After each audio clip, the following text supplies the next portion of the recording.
Hello. How are we doing today? I was like very close to not to not doing anything today, but I think I'm feeling better from when I was early today. The same reason why I was like dying yesterday and not didn't stream. But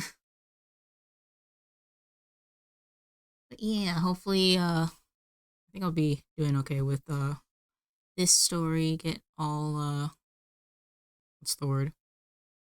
Immersed in whatever the hell is going on right now. Aw.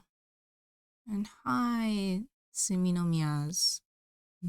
I'm glad that you like my loading screen. I was hoping for like something that was like peaceful and like easy to listen to. Um, I'm very fond of my opening and ending screen now. I like hum it to myself when I'm like just doing regular tasks now. Where are we? We're like in the middle of chapter 3, I think, of part 2. Natsume has somehow managed to not get caught by the librarians. Um, I don't have Noel to help me with voices today, so I'll try my best to emulate him while I voice Natsume.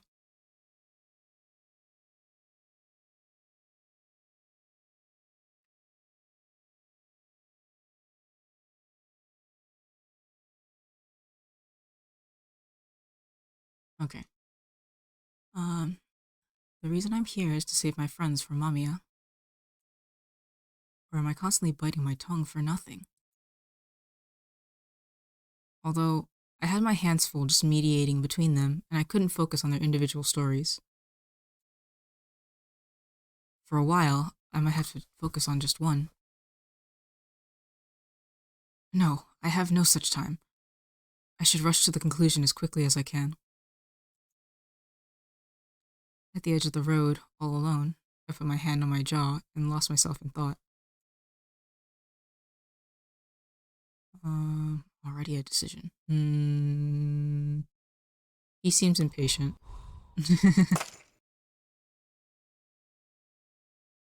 I won't take any detours. I'll press ahead. With that in mind, I try to return to the world above when... Don't play around too much, Natsume. A silhouette appeared at the edge of my vision, making all my hairs stand up. Oh, hello again. Mamiya, why are you here? Should I... Who knows? Why do you think? Regardless, you're too late. I found a what-if where I can save them from you. Your existence doesn't scare me anymore. Just laugh.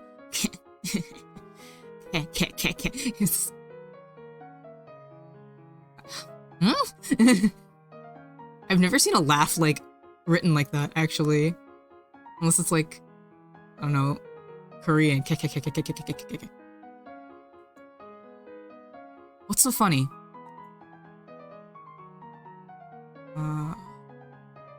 Nothing. It just surprised me that you're still saying stuff like that. I know a world that describes you perfectly. The man brought his face close and stuck out his tongue. Dullard. What is that in? I wonder what word they used in Japanese for that. I instinctively pushed him away and made some distance between us. What? Who are you calling a dullard? Well, who else is here, dear spectator? You little... His hand was precisely to disturb me. I'd only be playing into his hands by succumbing to anger. I had to observe this Mamiya for a while longer. The child wearing rabbit mask, the gas mask conductor, the girl in the nurse outfit, the invisible man. This human form was unlike any I'd seen in their stories. If Mamiya and Mamiya weren't one and the same, then... Are you the Mamiya that the people at the cafe spoke of? Name yourself. If you have a name like Natsume Soichiro, And go ahead and say it. You're not Natsume Soichiro anymore, though, are you? But if you're that desperate for a name, I guess Mamiya Yumehisa should do. Mamiya Yumehisa? Well, you may call me whatever you want, nameless spectator. I'm Natsume. I'm not a nameless spectator, I'm Natsume to the bone. Whoa, you're still actually calling yourself that? Did all the interfering give you some kind of weird confidence in that? In that case, I'm Mamiya. If you can't claim to be Natsume, then call me Mamiya. So, what changed after all your meetings with those four? Was there a point to all that effort you put in? No, it was all worthless. A complete waste of effort. You were biting your tongue for nothing. Go on then. Say my name. Mamiya! Good job. Ugh! I can't believe it ended there again. I wiped the blood pouring from my mouth and for the first time in ages filled my lungs with fresh air that tasted of books. I had to stay calm and take deep breaths. Mamiya. Mamiya Yumehisa tried to flare me up, but I had grown quite a bit. Albeit, little by little, the story has been altered. By seeing a different ending, I expanded the amount of possible what-if scenarios. I can't let myself take his words seriously. Everything's headed in a good direction. I clenched my fists as though confirming it. Up until now, I could do nothing but watch, dumbfounded, as the drama below unfolded. But I wasn't just a part of the audience, I was a spectator. I could focus on one character. By doing that, I should be able to steer the story in that person's direction. That would prove useful, especially useful, in the stories of the four people from the cafe. With four characters, the story became a bit scattered. However, just like how you underlined important parts of a text, focusing on a single person gives me a deeper understanding. This was a huge step forward for me.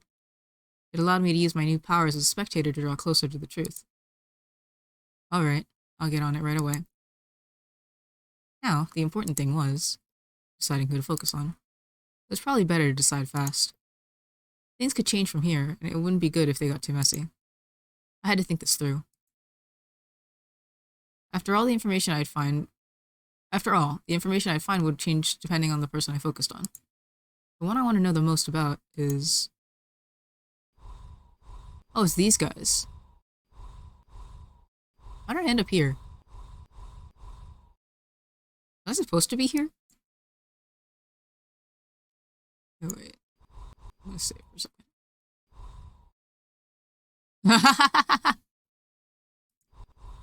Oh, shoot. Okay.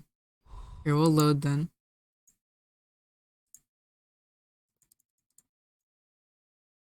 Okay.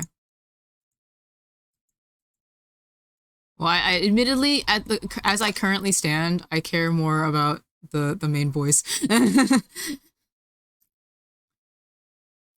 Well, I started interfering, but before I proceed, it's probably a good idea to get to know them better. Okay. Try to take a detour before doing anything to the story. There's no guarantee that their story would turn out better if I rushed it. More importantly, I wanted to get to know my friends on a deeper level.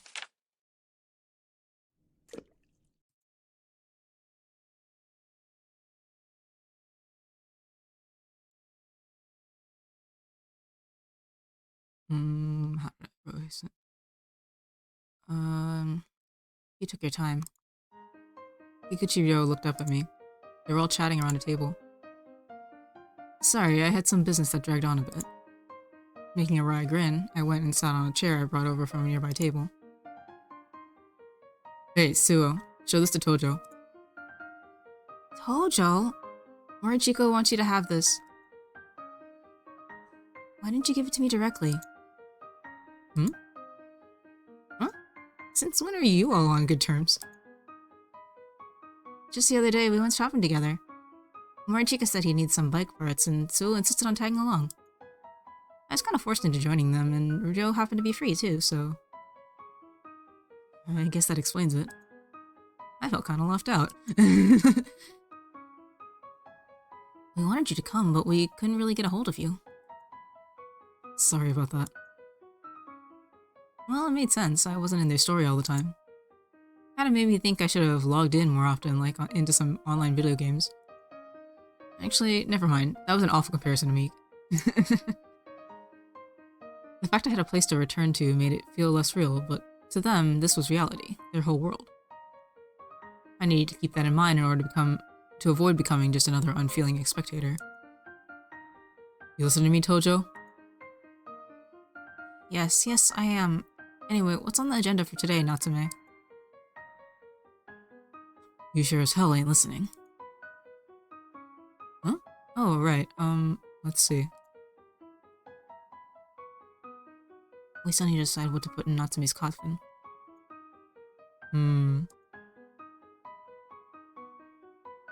We had some ideas last time, but couldn't actually decide on anything. Suo Kato heaved a sigh while eyeing my notes. Natsume's already been cremated, right? Yes, all that's left is the burial. So it doesn't have to be non-flammable. Anything goes then. Why not just put a lot of stuff you'd like? We can't just do that. I kinda doubt that's what he'd want. What does he want then? Why did he choose us? If he wanted things he liked, he could have just asked his family. Why didn't he do that? Because he likes you? Huh? Where did that come from, Natsume? Morichika and Tojo made strained grins. It seemed very much like a chill had gone down their backs. Huh? Natsume, he liked you as friends. That's probably why he wanted some memorabilia from you. Memorabilia? Maybe that's not the right term for it. I think he's looking for something you guys would want him to have. All I could muster was a shoddy at best explanation, to which they all fell silent. Does anything come to mind? Something you want to give him? You know, something to bury with him. I'm not sure. Whoops, anything at all, Tojo? Huh? Me? Well, I guess I do have something. What is it? I don't have to say it now, do I? It's kind of embarrassing. It's what we were talking about, though. Well, yeah, that's true. How about you, Morichika? I got nothing. Come on, that's no good either. What about you? Does anything come to mind? Oh, plenty of things. I've made tons of memories with him. I remember us dancing while copying movies we saw on TV, playing a version of Old Maid we created ourselves, singing nursery rhymes. I could go on. I bet you could. I'm kinda impressed. But none of those things are objects, right? You can't put them in a coffin, right, Ryo? Ryo, let's keep this up and fill Natsume's surroundings with wonderful things. Well, I suppose you're pretty good at stuff like that.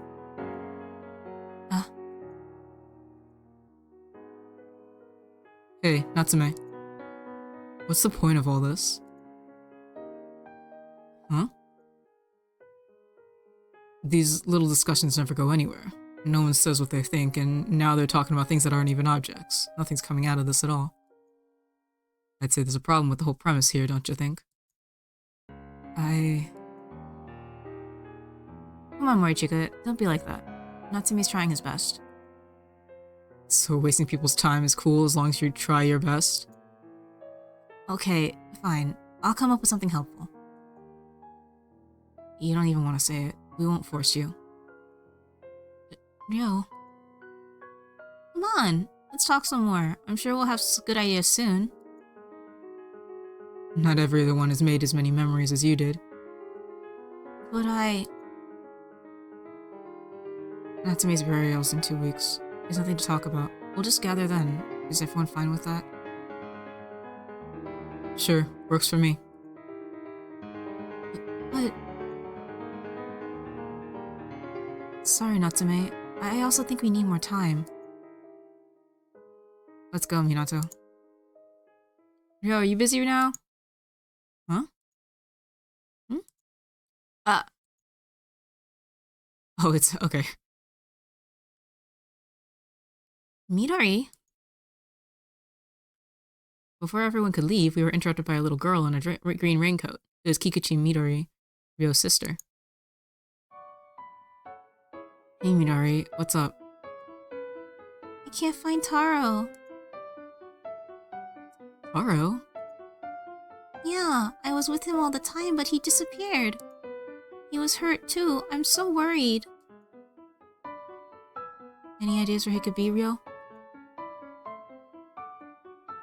Ryo?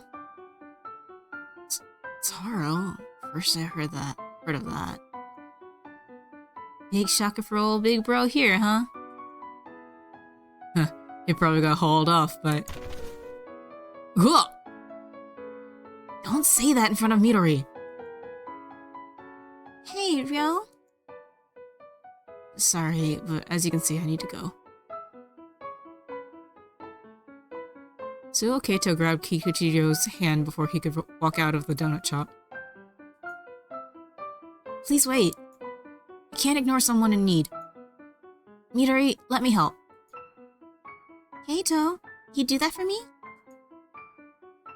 Me too. I go through fire and ice for you. Thank you, Minato. The hell? Are you all nuts? It's damn cold out too. Despite his grumbling, Morichika grabbed his bike keys and was clearly planning to join the search too. Alright, let's go find Taro. Who is this, by the way? Oh, me? I'm Natsume. Taro! Taro! I don't think it'll be that easy. But if it's really hurt, it can't have gone too far, right? Midori, can you tell us more about Taro? Taro is brown, fluffy, spotted, and hurt in the right leg. Spotted? Wait. Wait, what? Oh, this wasn't labeled properly. Spotted and brown, eh? That seems so common. He's hurt, so I tied a yellow handkerchief on him. That would explain why I haven't seen it in a while. Kikuchi-ryo, who was in no doubt in charge of laundry at their household, let out a dejected sigh. If it's got a yellow handkerchief on its leg, we should be able to recognize it right away. Do we split up? Good thinking. Ryo, you go with Midori and... Hold on. You're gonna make me go with this huge guy and the weirdo? Huh? Hey! I also want to go look for Taro with Ryo or Midori, not Morichika. Wait. I need to open up my other thing. Is it this one? This... Yeah. Okay, I'm gonna leave that up there. I'm also gonna pick up my blanket.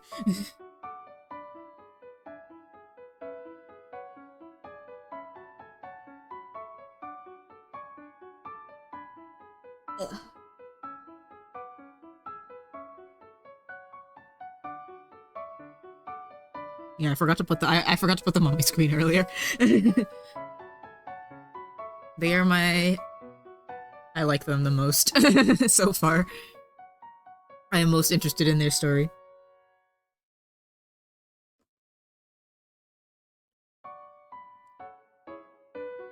I wonder what happened in the time that Natsume wasn't watching that brought Keito and Ryo closer together again, because Keito is still super infatuated with him.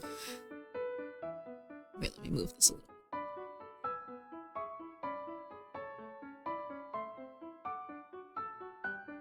Okay. Midori's with me. Alright, let's play a round of rock, paper, scissors. That'll decide it. The Kikuchi siblings are 2 and 1. The one who wins goes with them. The losers will be the other group. Alright, I'll win and go with Ryo. Midori, I'll make sure to win, so cheer for me, okay? Hey, Tojo, let's do paper. Huge guy, you do scissors. Sound good? No, it doesn't. Hey, no cheating. I won't lose, Tojo. I cannot get his voice. Like, I'm trying to, like, remember how Noelle did it. Don't get mad when I win.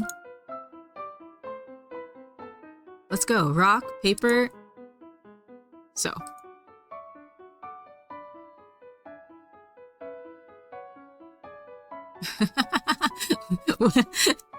This combination of people is so...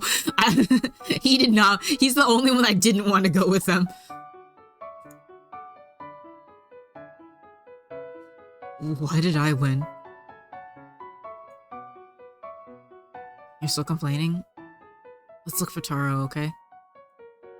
Huh? I am, damn it. You're just looking around. That's not how you search for things. Look, I'm helping out your sister. Some appreciation wouldn't hurt. What? You want a piece of me, pretty boy? Yo, Haruki, shut up!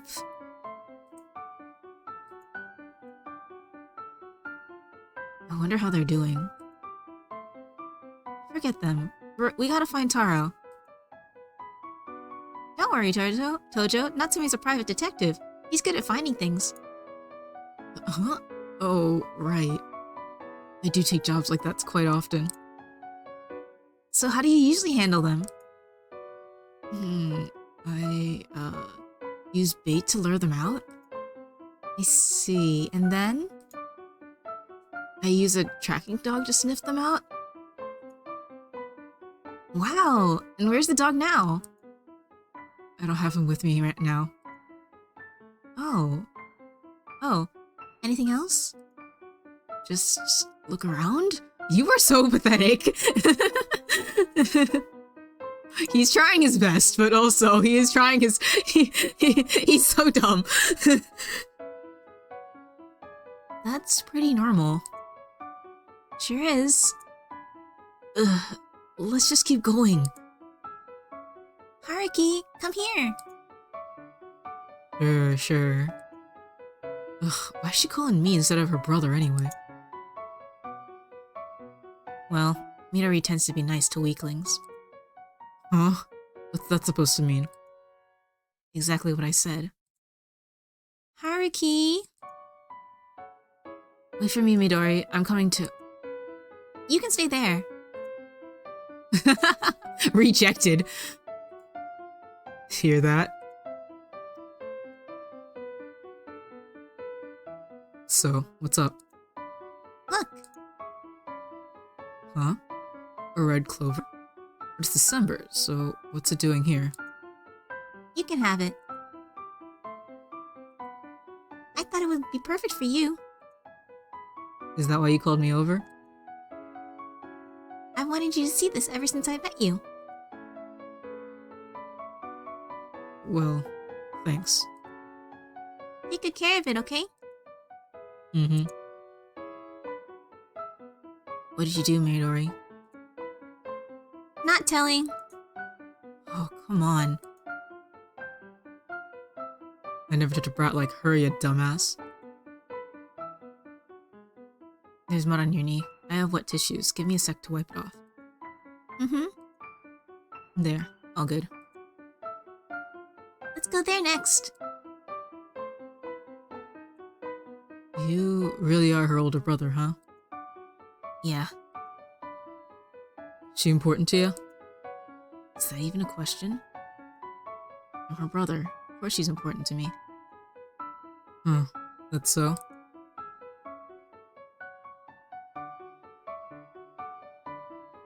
Sorry, may I go to the restroom?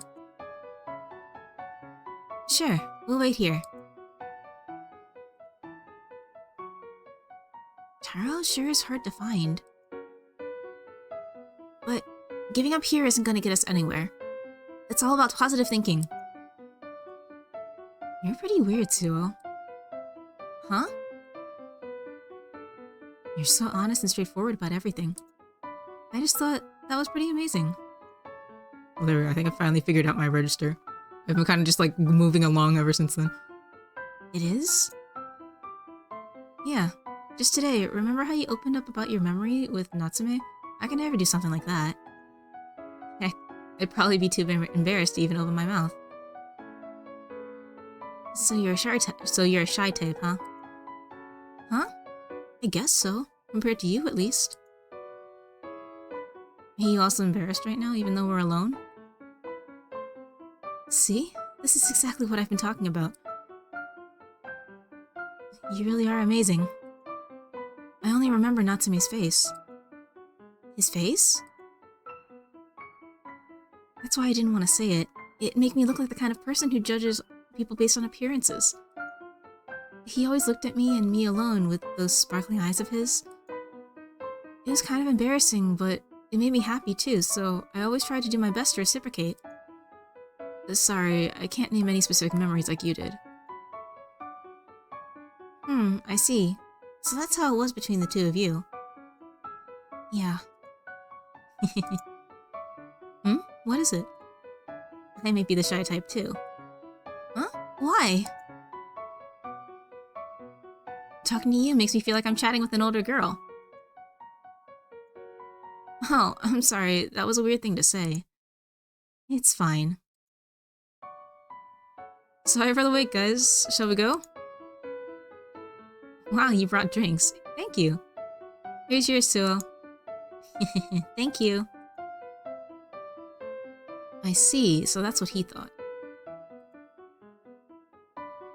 We then searched every bush and looked under every car, but... Any luck? None. We also went around most places where you could find a dog. A dog? Huh? Wait, you mean Taro's not a cat? What are you talking about? Taro's a dog, right? Ah! Taro!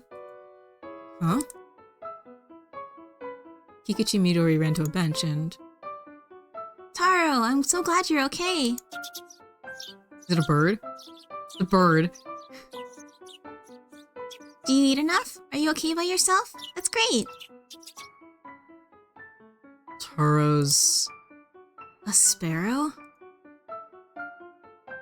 The five of us just stood there, watching absent-mindedly as the heartwarming scene unfolded before us. Well, at least Taro's been found. That's all that matters. Sighing, I looked up at the sky. The sun had already dipped below the horizon. We didn't have any more discussions for the day, but thanks to Kikuchi Midori, we at least didn't part on a sour note. Right. I'll be off then.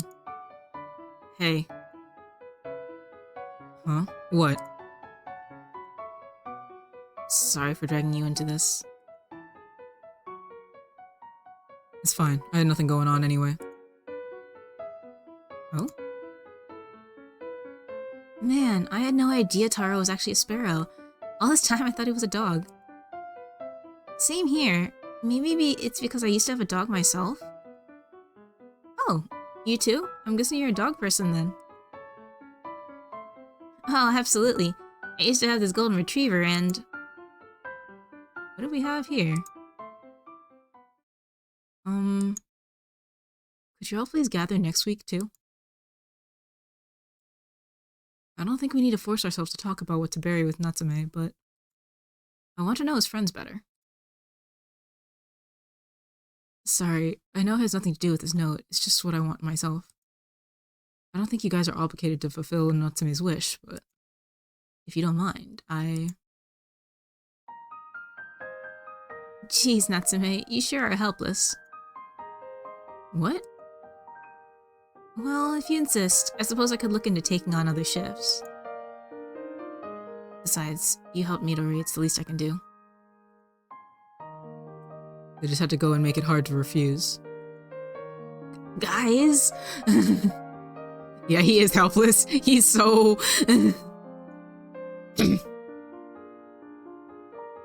let's meet up next Friday and have fun as friends. I've managed to get them to meet up next week too. Go me. So pathetic little meow meow, yeah. Now it was a matter of choosing who to observe. I'm curious about...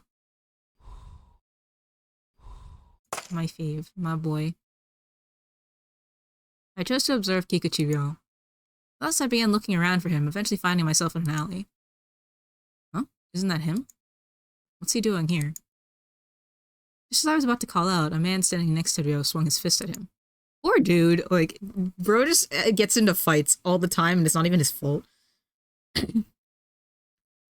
Before I even had a chance to yell a warning, he ducked out of the way and delivered a kick that sent the man staggering backward. Huh. As the man fell, he followed it up with an intense elbow strike to his face. I was so dumbfounded that I could do nothing but watch as Kikuchi-ryo swept the sand off of him. It took mere seconds to beat up a guy twice his size. As he sighed and prepared to leave, he noticed me staring at him. Oh. Even from a distance, I could tell that our eyes had met. His were extremely hurt. Wait. Well, there he goes. Okay. Come on, let's do karaoke today. Huh? But we went there yesterday. Go by yourself. Whoa! Oh, sorry. I have no voice for this person. It's fine. What the hell? That was creepy. I have no shift today. Guess I'll go to the supermarket or something. Hey, what's with that guy? Huh? The one in the trench coat? Maybe he's a detective? That'd be way too cliched. Trench coat? Ugh. He's here for Minato, not me. I'll just go. Oh, Kikuchi! When I wave my hands at him, Kikuchi-ryo froze up. What does he want with Kikuchi? Now that I look at him, he seems kind of shady, too. What's with all the noise? You're so conspicuous, bro. What do you want? Huh? Oh my god, the sparkles! Huh? I just thought I'd come and see you. I moved my bangs away, making people around us raise shrill voices for some reason. Just come with me. He grabbed me by the arm and dragged me away from the school gate. Is this about yesterday? Huh? What do you mean? I mean, weren't you disappointed in me? I ended up resorting to violence back there. Oh no, that's not it. I figured I would start seeing you off to school from now on, and then pick you up as well, of course. Huh? You're so cute. You get attacked because you're alone, but I'm an adult. With me around, it'll be harder for people to get at you. Are you a dumbass? Huh? I thought it was a pretty good plan. A lanky guy like you would just get snapped in half. Lanky? But I'm an adult. Do what you want. See? It worked. You were just lucky. You also get extra bargain goods when I'm here. That's true. As he fell silent, I put the toilet paper at the door with a broad smile, then turned around. Well, Kikuchi, bye-bye. Though he didn't look too happy, he still saw me off as I left the residential area. To me, Natsume Soichiro, Kikuchi-ryo was like the protagonist of a story. You probably didn't remember it, but you've already saved me once.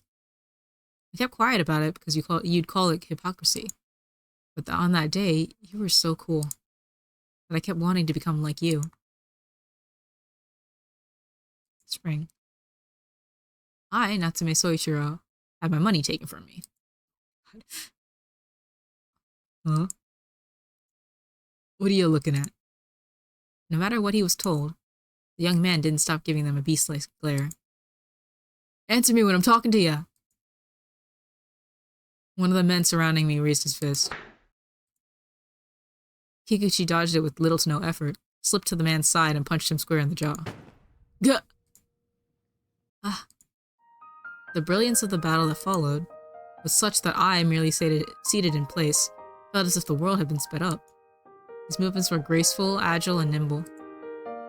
As I did my best to follow each and every one of them, the dark-skinned youth was soon the only one left standing. Thank you so much. The next moment, I felt a dreadful chill down my spine. The young man's intense, fiery gaze bore into me. We locked eyes for a second, then off he went. The last thing I remembered about the encounter was the flower petal that landed on my nose. I'm back. Midori. Ah! Oh wait, how did I do that? You're late, Ro. Do you have any idea how long I've been waiting? I'm back.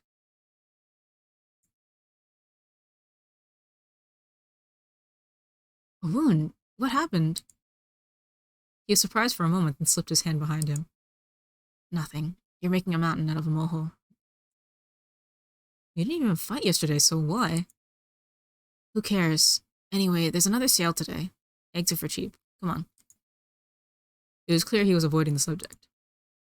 Did you at least treat it? It might swell if you leave it like that. Was it caused by a blow or did you sprain it?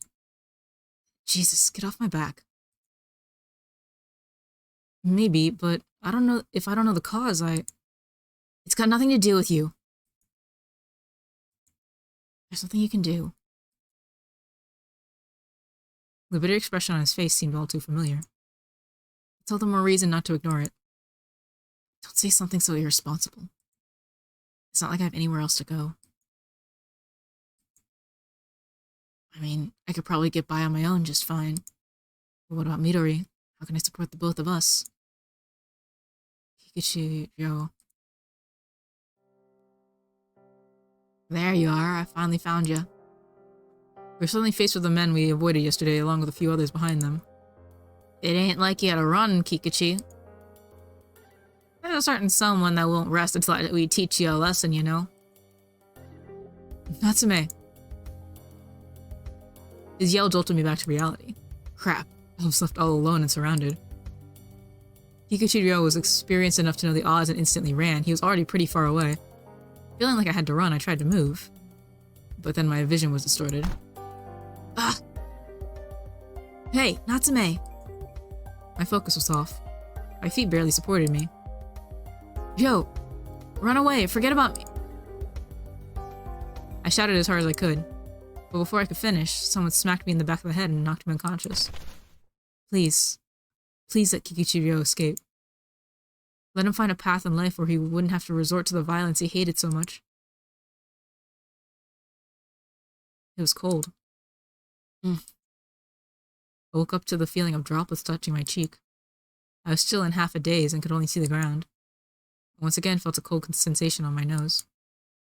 Looking up, I saw a man's hand ahead. There were several other men lying on the ground, and beyond the cold was Kikuchi Ryo standing all by himself.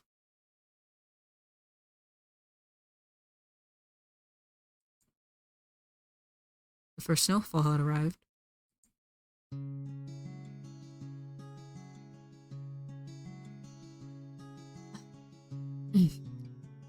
Aha! My consciousness returned in an instant. Kikuchi Ryo, hadn't he escaped? The dry, ceaselessly falling snow made the fresh blood look all the more beautiful. Kikuchi Ryo! I called out to him as loudly as I could, and the leopard looked at me from beyond the veil of snow. Natsume. You seem okay. The closer I came, the stronger the scent of iron became. Why? There's blood. Blood! Oh, this... I just cut my head. Don't worry about it.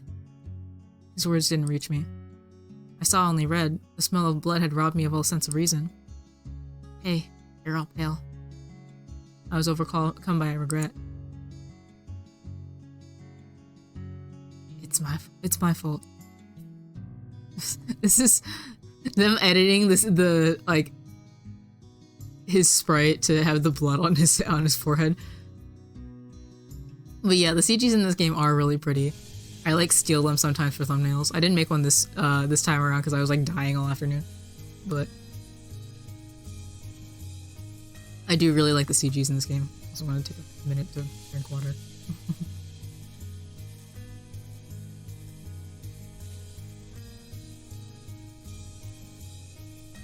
You only came back because of me. You could have avoided them if I hadn't been here. Natsume, that's... I said I would protect you, but look at me now. After all you've done for me, I'm still just... My voice rang out in the dry air. Meanwhile, the snow had yet to show any signs of letting up. 2 injured men, both covered in blood, were just standing in place, doing nothing. I wanted to change. There's no point in having the body of an adult if you still retain the soul of a child. I wanted to close the gap between me and my body, even if only by a little bit. I wanted to become the kind of 23-year-old adult who could protect him.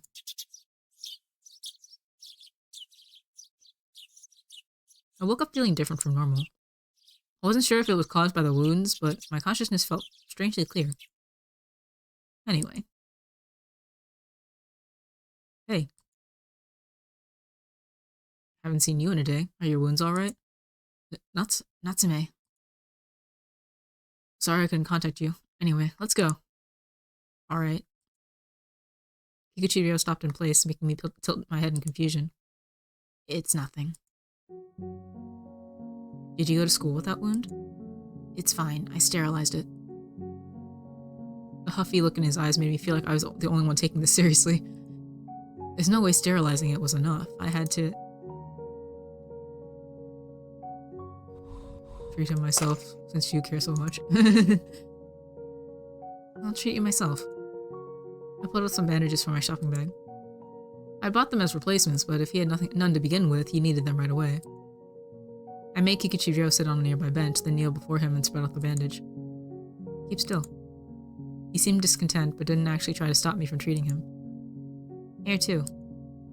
You're making such a big deal out of it. Well, I'm not gonna let these bandages get recycled into next year's Halloween props. This should be used as intended. It's what's best for both me and the bandages. Smiling at his awkward expression, I made him roll up his sleeve. He had an astonishing amount of scars covering his body. Hurry up. Huh? Oh, right. No everyday high school student has this many wounds. What kind of life was he leading? He hated violence, but was completely surrounded by it. He kept going for his sister's sake, though, even if no one understood him. That tickles. Bear with it. This is such a cute expression. What a strong, proud, and lonely person. Once I was done treating all the wounds that stood out, I could feel the temperature within me drop. Natsume? Here, I bandaged your wound. You can go now. But you... The young man was as sharp as you'd expect. He noticed. I'm alright. As if. Look at how lanky you are. Let's split up then. That'll make them split up too. You probably believed they would target him. Come on. Midori's waiting for you. It was why I urged his line of thinking. Make some good food for her. You better show up tomorrow. When he lightly pulled at the collar of my trench coat, I simply smiled back at him. As I walked toward a silent, empty area, they followed right after. It's exactly what I wanted, for them to go after frail old me. I know who you are. They are members of the nameless masses, nothing more. I know where you work and where you live. Huh? Finding out their details was easy. It wasn't due to my role as a spectator, but rather the fact that I was a 23-year-old adult working as a detective. Don't underestimate adults. I felt my fingers become chilly. I noticed myself becoming awfully cold-hearted from time to time. Affected by my body, I felt a taste I hadn't known in life, spreading in my mouth. It was what I wished for, to be a collected adult who had the power to protect. I gave the name Natsume to a member of the nameless masses, and the background now began to follow. He's filling in his backstory! That's great, actually. I was a detective with a knack for investigation. I couldn't stop my soul from growing closer to my body.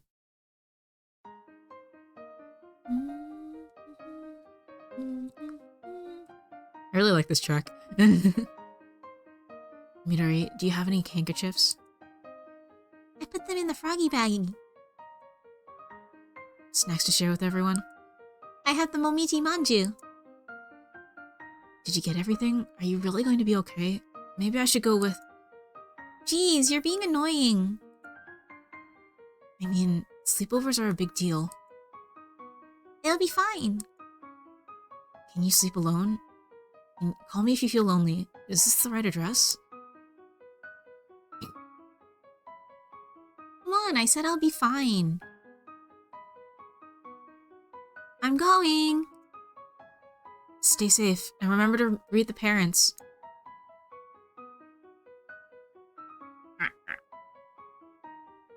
Midori, I peeled the oranges for you. Oh right, she's staying over at Mika's place. I don't have a shift today, so I guess I could always just go to her if needed. I have nothing to do, though. Baby.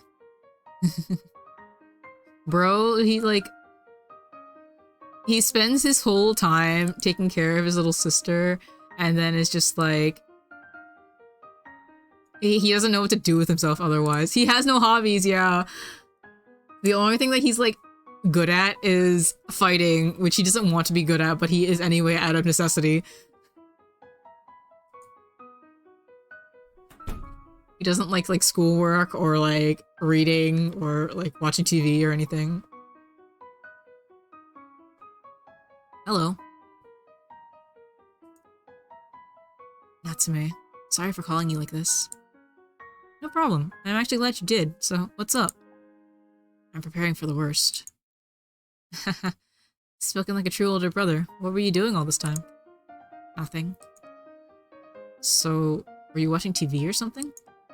No. I was just sitting around. Hmm? I've been at it for 8 hours now. Oh my god, bro. Yo, you need a hobby.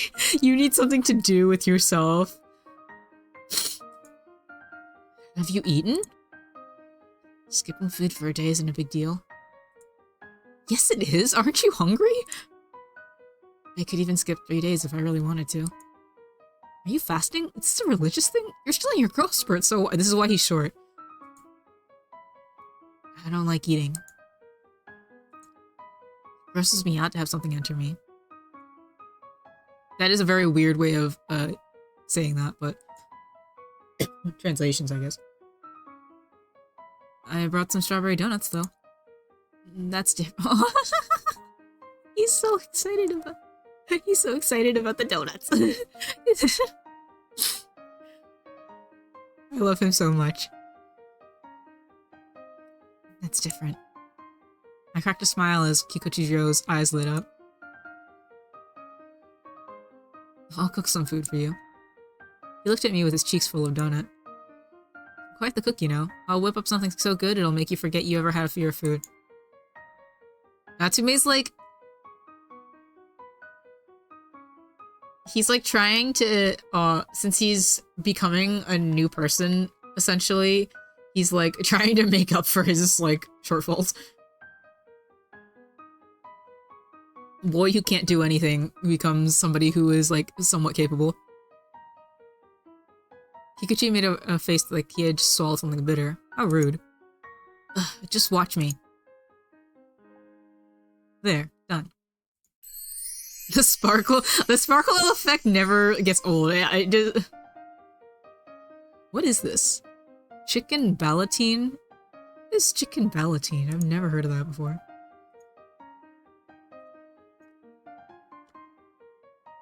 Chicken ballotine.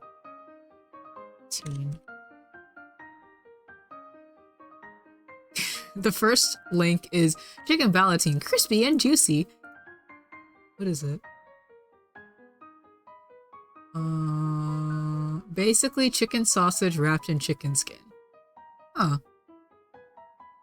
Interesting.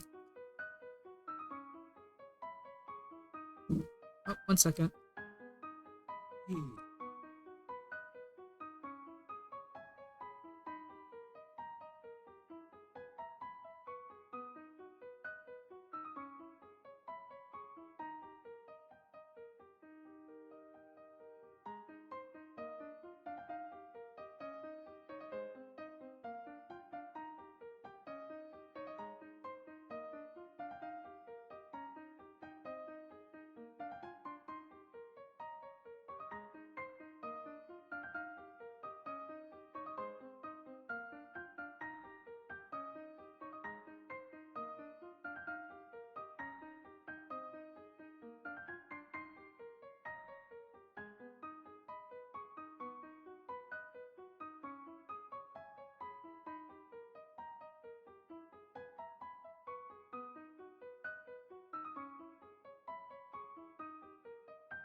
My dad came in because he wanted to check on me because like I was dying earlier today, and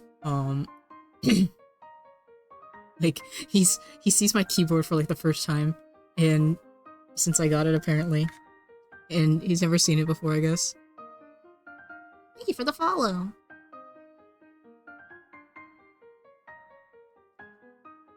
Yeah, he wanted to mess with he messed with my keyboard for a little while. Anyway, I have never heard of this dish before, but apparently it's a thing. Yeah, MAMIYA! I appreciate that I left it on like this screen. Anyway. What is wait, okay, we're gonna look up something else now. I like stopped in like the middle of the sentence because I was like, what is chicken ballotine? But what does entapilote mean? I've never heard of that before either. A method of cooking in which the food is put into a folded pouch or parcel and then baked? Huh.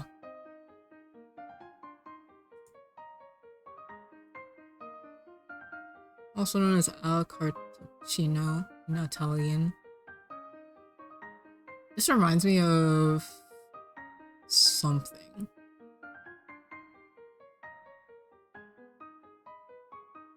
There's like a particular like dish in I think Mahoyaku where it like they do something similar to this where it's like prepare like you put it in like a what's the word like in a little like aluminum foil like casing or something like that. That's what this makes me think of, but I might be wrong. Let me continue. What? Thank you, Vero, for just being me. I was about to repeat myself, but he stopped me. You're gonna charge me for this, aren't you? I'm not touching it then. Do I look like some kind of shady scam artist to you? Well, fine. Guess I'll take it. Thanks for the food. You're welcome. Cleansed your plate, huh? Cleaned your plate. I like got in between like cleansed your palate and like cleaned your plate. Well, you went and made it for me, so, you know. And did you like it? Yeah. You did? I'm so glad. I can make more for you some other time if you want. Sure, that'd be nice. Kikuchiro, after this, sweet. I'm home. The pleasant mood vanished in an instant. I could tell the voice had sent a chill down Kikuchiro's spine. His eyes opened wide. You have to leave. Now. Huh? I brought your shoes here. Thank you for the hydrate. What? Wait, shouldn't I leave through the front door? Go this way. He pointed at the window. Are you serious? Joe, you home? Just go already. Looking visibly panicked, he ended up basically pushing me out through the window. Hey, Kikuchiro! Before he finished, the window had closed. His mother had come home, and he knew I wanted to say something to her. Jeez, he didn't have to throw me out into the cold like that. Bothered by the cold gravel under my socks, I hastily slipped on my shoes. I told you, didn't I? Ugh. I told you to leave Kikuchiro alone. Come on, dude. You're being unreasonable. Unreasonable? Look who's talking. I'm merely acting in self-defense. After putting away my mace and police-grade stun gun. Dang! He really, willed those into existence. Okay. I left the back alley. Hey, Kikuchiro, how are things today? Gloves. Hmm? Your gloves are dirty. Oh, you're right. They are. I didn't notice. What were you doing before you came here? Who knows? I'm not sure myself. You're just dodging the question. I made a grin and acted like it was nothing. And by the way, there's a new cake place in town. I'm sure Midori would love it too. Are your hands hurt? Let me treat. No need. Natsume? I didn't care what happened to my body. There was only one thing I wanted to protect. As long as you're happy, it's all good. I felt a red, dense cloud gather behind me. Stop following me. Huh? Stop waiting for me outside school. Stop walking after me. Why? You... reek of blood. I know he's supposed to be dead, but there was a time when I thought that you might have been Natsume. But now I know it was just me overthinking it. You're nothing like him. That sentence made blood rush to my head. The next thing I knew, I was grabbing him by the shoulders. How am I different? How am I so goddamn different from Natsume? I tightened my grip, but Kikuchiro didn't even blink. Can't you figure it out on your own? What a shame. Kikuchiro closed his eyes and used his free hand to punch me in the left cheek. Ah! I feel like I finally accepted it. Natsume is dead. But I've finally become someone who could protect you. Why can't you see that?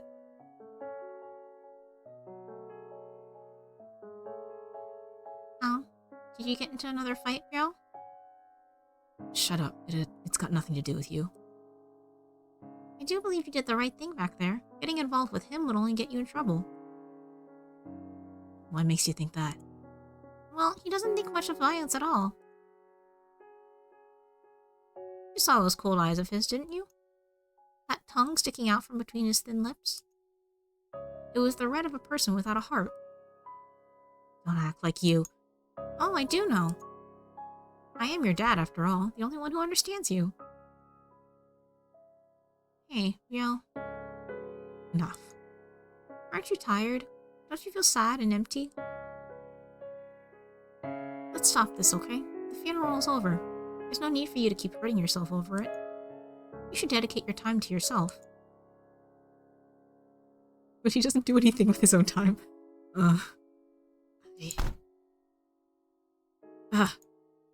Kikuchi, you... Damn.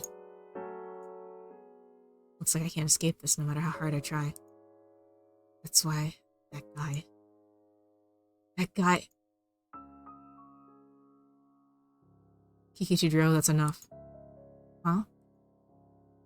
You... Why? Here? You can't stop yourself, right? Huh? In that case, you should be violent with me. What kind of joke is that? I walked toward a visibly confused Kikuchiro. Why? If you get violent with me, no one will come to retaliate, unlike with those delinquents. I crossed the earth-colored bodies. This isn't about whether someone retaliates or not. You've got nothing to do with this. Why would you make it so that you get hurt? I approached the dark sun that would burn my wings. Well, I do intend to fight back. I reached toward him. I never said it'd be one-sided, did I? You're not right in the head. I'll take that as a compliment. Yeah, Natsume is so... When the sun scorched his wings and let him fall to the ground, Icarus might have been the happiest he's ever been. The two of us walked through Tokyo's streets. At an intersection, we stopped and waited for the signal to change.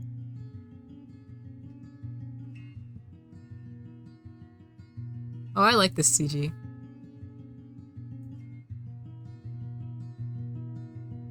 The world's full of worthless people. They spend their days in empty idleness. They exist, but they don't really live. And I'm one of them. Yeah, that's true. I'm just as worthless as you are. You see. The same can be said for everyone else. We're all worthless. As the traffic light changed color, the people around us began to move. Whoops. The sound of their footsteps was almost grating. As people's lives intertwined, something in them would begin to get gradually chiseled down. An endlessly precious, intimate something that we were all born with. The cold air made the wound above my left eye sting.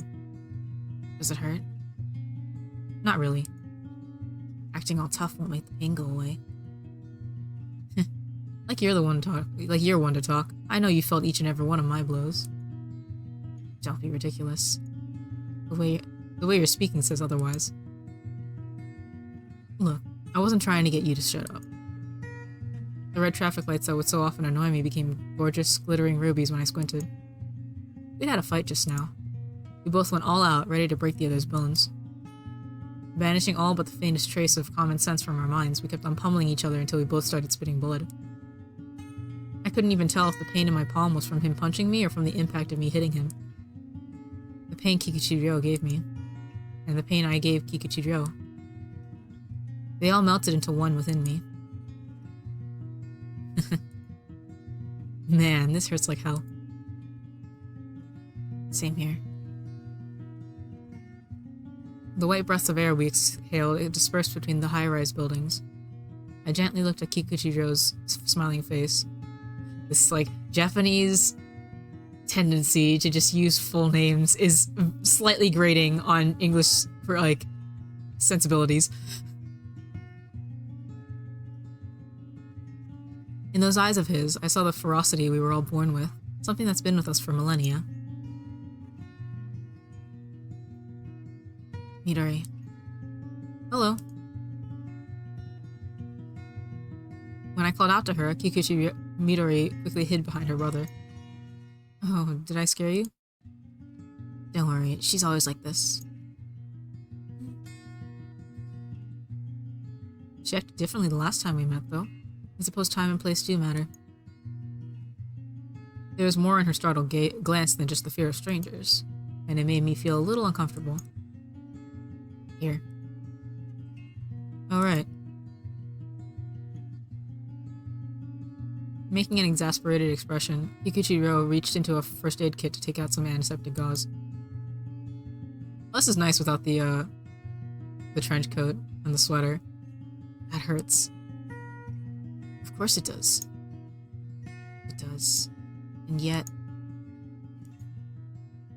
Kikuchi-ryo, I don't think I'm mistaken. You mean my bad habits can't be fixed without you doing stuff this extreme?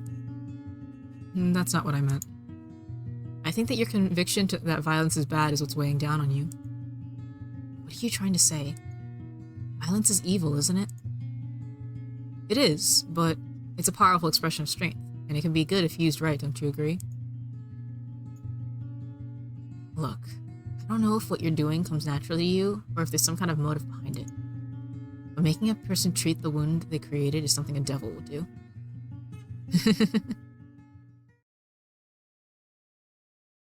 Despite the awkward goodbye, I felt that Kikuchi-ryo had become more open with me after that day. There's no end to this. Come on, don't say that. The year's about to change and we're making progress. We're close. let's rest. We just did. You don't have any right to say that. Natsume. Hmm? Yes? Can we go for, sponging? What does what does that mean, bro? Hmm? Sure. Guys, we'll go to the back alley for a bit. Sure, okay. What's a sponging? Boom, blam, pow. We're back! Yep. Why are you covered in bruises, Natsume? What happened? Well, you know, this and that. Wait, Ryo's not looking too hot either. You think? You're probably just imagining it. More importantly, what happened in the year 1787? What? The temple reforms. Oh, you're off. What actually happened that year was... That's so random. Okay. Are you guys, like, using violence to study for your exams? What's a sponging?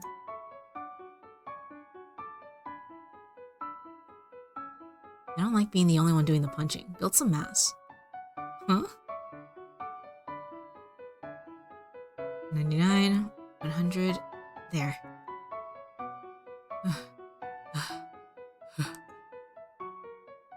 Now it's time for push-ups. We're still doing it? It's too early for a break. I'm already 23. More like still only 23. Now start those push-ups.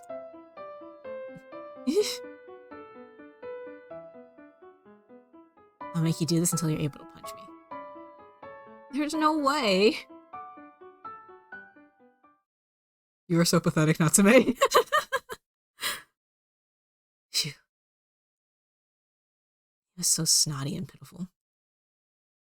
My face is all relaxed. I wonder if the sponging's working on me, too. Yo. Are you back? Yeah. Come over here for a bit. Oh. More blood. Why? Yo. Mamiya. Your mother punched you and now you're bleeding. How sad. It's fine. You have me. Even if everyone else in the world mistreats you, you'll always have me, your dad. Mamiya. Relax. It's okay. I'll stay by your side, just like you wanted me to.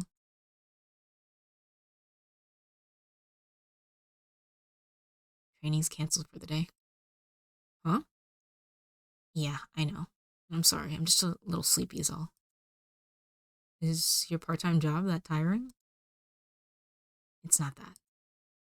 But it's also not something you need to worry about. Yo. It's all fine. It was Mamiya. Little by little, Mamiya was chipping away at his heart, wearing it down. A red sky, heavy clouds. A feeling of inescapable oppression came over me. Shall we go? I asked him that, but didn't say where. I would do whatever I could for his sake alone. I was certain he understood that. He passed through the withered trees. The fallen leaves crunched under his feet with a pleasant sound. Meanwhile, the setting sun stretched out our shadows, making them almost blend in with the trees. Jacket! Let's do it. Huh? He held a single acorn in his hand. I found myself staring at the smooth surface and bilateral symmetrical form. This... Sometimes it's like, you can tell when something is just like... Oh man, like, Japanese sensibilities and like their way of describing things, and then like we talk about, and then it goes into English, and it's just like a native English speaker just like would not care about that, you know?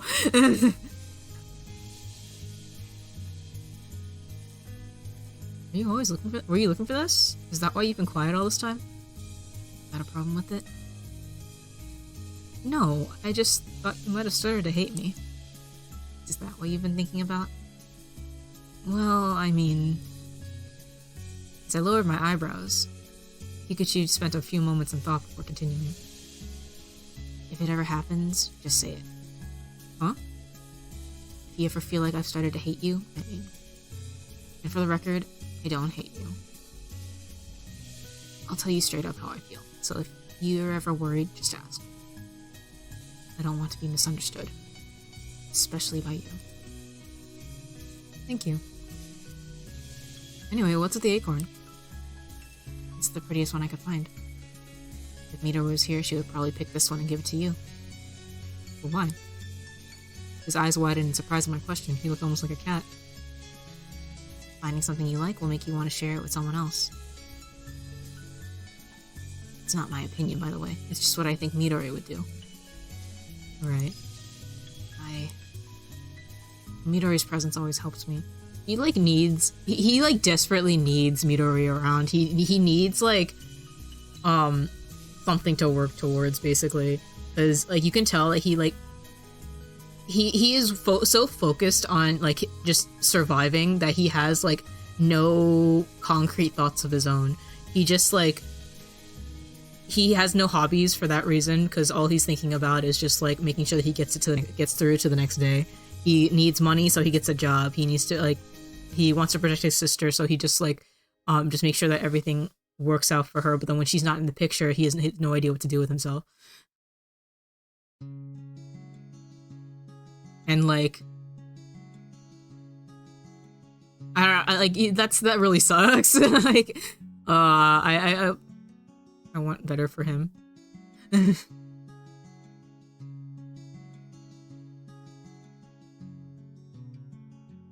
He hadn't taken my hand back then. I knew full well that he couldn't escape from that house. Midori always finds something wonderful in sceneries I tend to just ignore, including the ones in our gray, monotonous life. With Midori, anything can become a treasure hunt. By looking at the world through Midori's eyes, I'm able to keep my pride as a person without giving up on life. I wasn't able to pick up on what he was thinking just then. He was 2 steps behind me. Keeping the same distance, he silently followed me from behind. Suddenly, I turned to face him. He was looking right at me, just as he had until now, and how I hoped he would going forward. The northern wind passed by between us. The sun was dazzlingly bright. His short, wavy locks danced gracefully in the wind. I know your gentle side. I know that you're no less kind than Midori. Thanks. The two of us then went to the amusement park, and I didn't know why, but the place felt older and more desolate than it had been in the writings.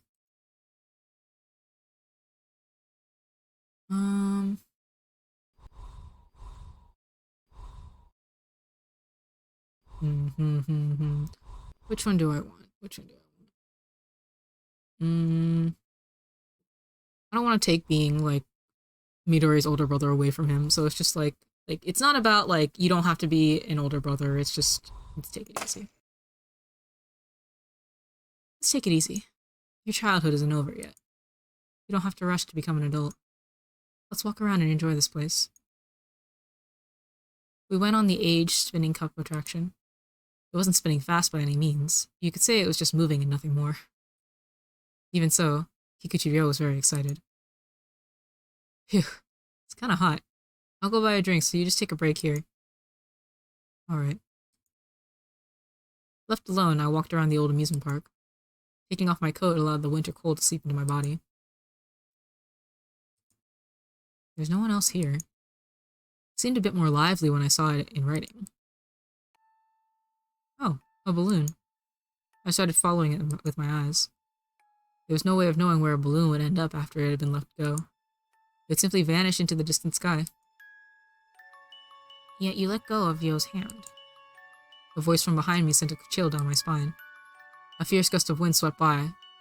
Save now? Oh boy. Okay, sure. Do this one. A fierce gust of wind swept by, and among the dancing balloons, I saw a familiar figure. The yellow sky. a faintly golden hue. A deserted amusement park. Youth brimming with desire. Welcome to my domain. Yoiki Tenkai. MAMIYA. An amusement park. How very thoughtful of you.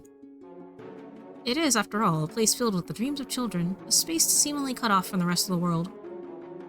It's what Ryo truly wants, and only I can grant him what he desires. You're wrong. The only thing you can grant him is death, and that's not what he wants. Oh? And what do you really know about him? Do you have any idea what became of his childhood-like innocence after it was pushed aside by pain and responsibility? Well, do you?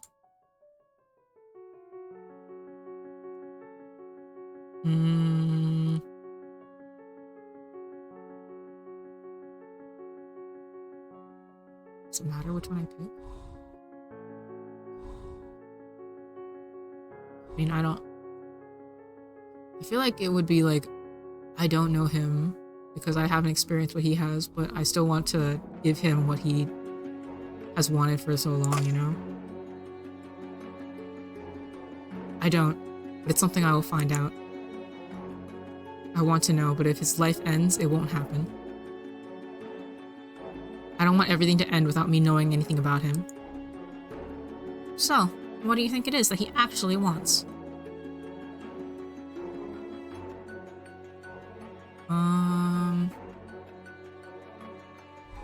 Future?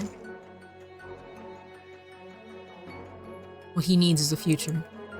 People can come together even if they're not family or share no common memories. Well, I get that it can be difficult to live with someone who's lived a different life and holds different values. Because of that, it's easier for people to talk to their own fantasies. After that, they give the answers they want to hear, just like you. Isn't that just fine? What are you denying? The thing is, even with all its pain and hardships,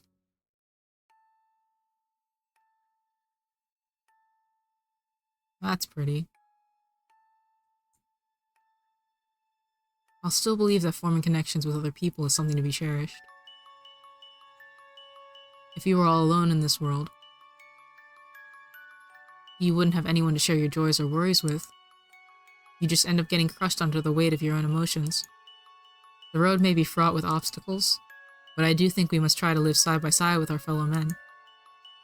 That's how people born in this world are meant to live. Yeah, humans are fortunately and unfortunately, social creatures. So, you can't live in a vacuum, unfortunately. Even if you want to. And it's better for you if you don't. I see. I get exactly what you're trying to say. What you mean is that you want to change Ryo, don't you? The question seemed to echo from the depths of hell itself. I mean, I don't have a choice here, do I? Yes. I want to change him. I didn't know the face of this rabbit child. However, he had an aura of someone who'd given up on it all. He was looking straight at me. It was the look of someone staring at it, a being akin to a balloon, something full of emptiness. I see. We may eventually become nothing more than memories. We cannot betray those who need us. When they seek us out, we want to show them kindness. It's to make up for all the suffering they had to endure at the hands of those who possess physical bodies. If only I had my own body, I could make them so much happier. Excuse me, we missed the final bus for the day, and... Not to worry, sir, we do have free rooms available. I'll be happy to show you to one. In the end, we decided to spend the night at a lodging house near the amusement park. Fortunately, there were free rooms, and we were taken to one of them, which admittedly was a bit too large for just the two of us. As I excitedly scanned the room, the young man was sniffing around like a cat. Huh? Oh, no, it's just a bit of a habit. Okay. Good night, then. Yeah, good night. I suddenly woke up. Going by the darkness, it was still nighttime. Needing to go to the bathroom, I went to the sliding door, and... Wait, what are you doing? found Kikuchiro standing outside. Oh, I can fail these encounters. Make sure to save. Okay, okay, okay.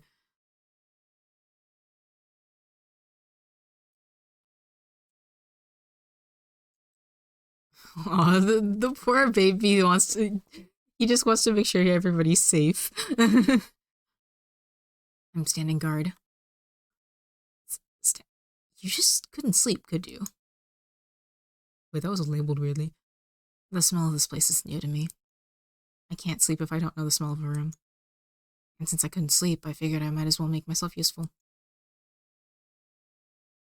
You paid for this place and then I went and wasted it. I'm sorry.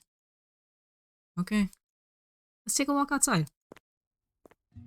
It's not a waste. I mean, it's still a safe place for you to be.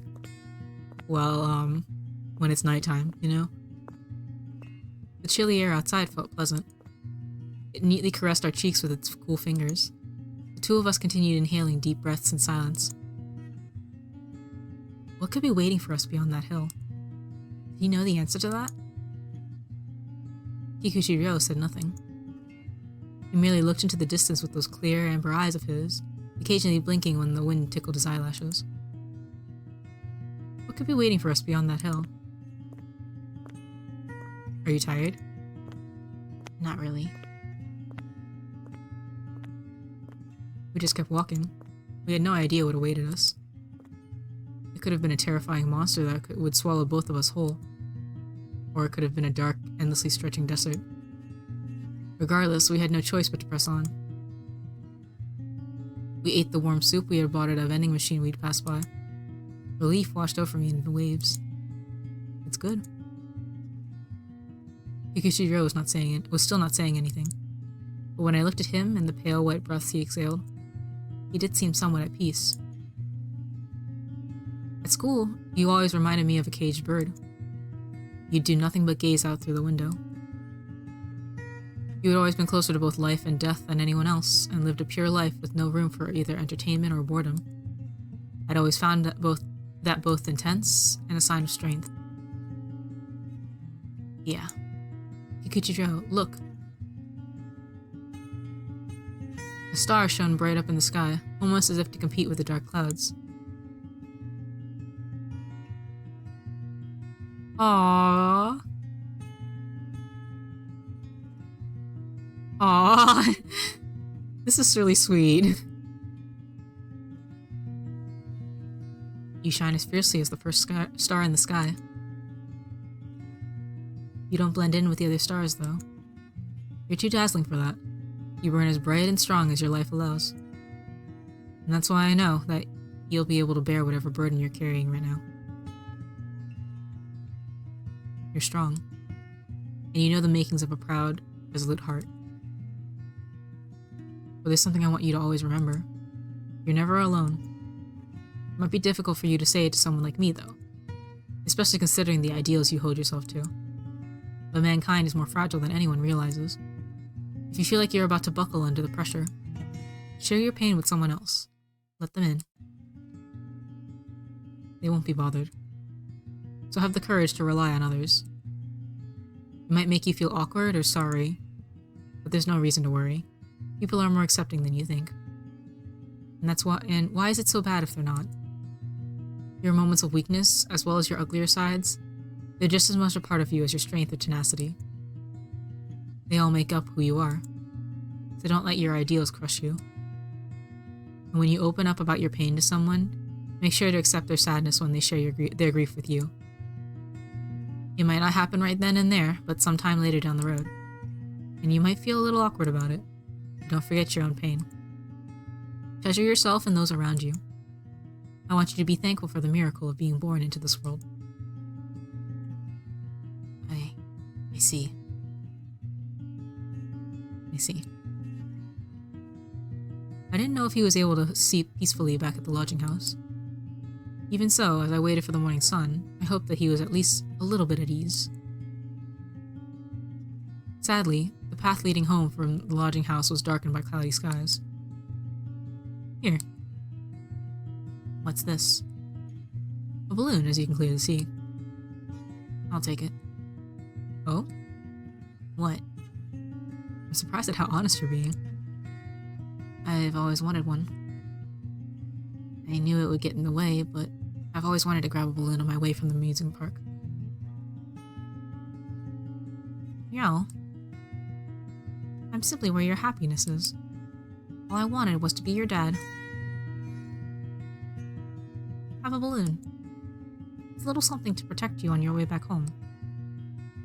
It may end up deflating by tomorrow, but it will protect the child in you until you get home. Treasure it and make sure it doesn't fly away. Goodbye, Mamiya. Goodbye. Kikuchiro didn't turn around.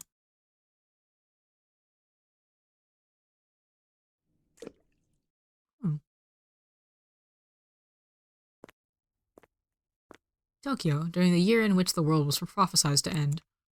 The fourth Friday of the final month of the year. Natsume's memorial mass had ended, and the participants went to his grave. Kikuchiro stood in front of the church, his eyes gleaming with a fiery hue. Are you okay? What do you mean? Well, you kind of look like you haven't slept much recently. I was actually so nervous I couldn't get a wink of sleep. You couldn't tell that by the way you're standing. Though, I did use the time to think things through. I see. The young man pressed his lips tightly together. A brief glimpse of innocence, so fitting for someone his age, put my heart at ease. Let's go visit Natsume's grave. Yeah. Public cemetery was in an open area some distance away from the church. Various graves were lined up in a clouded area sprinkled in green. He stopped in front of one. It was just like all the others, lacking any distinguishing features. It belonged to Natsume Soichiro. In other words, me. A strong gust of wind blew past us. Even so, Kikuchiro stood tall and resolute before the grave, showing no hint of fear. The accessory he chose to give Natsume was a ballpoint pen. Is this a ballpoint pen? Yeah. I hadn't expected him to choose something like that, but I did my best to hide my surprise. Natsume once lent me his ballpoint pen.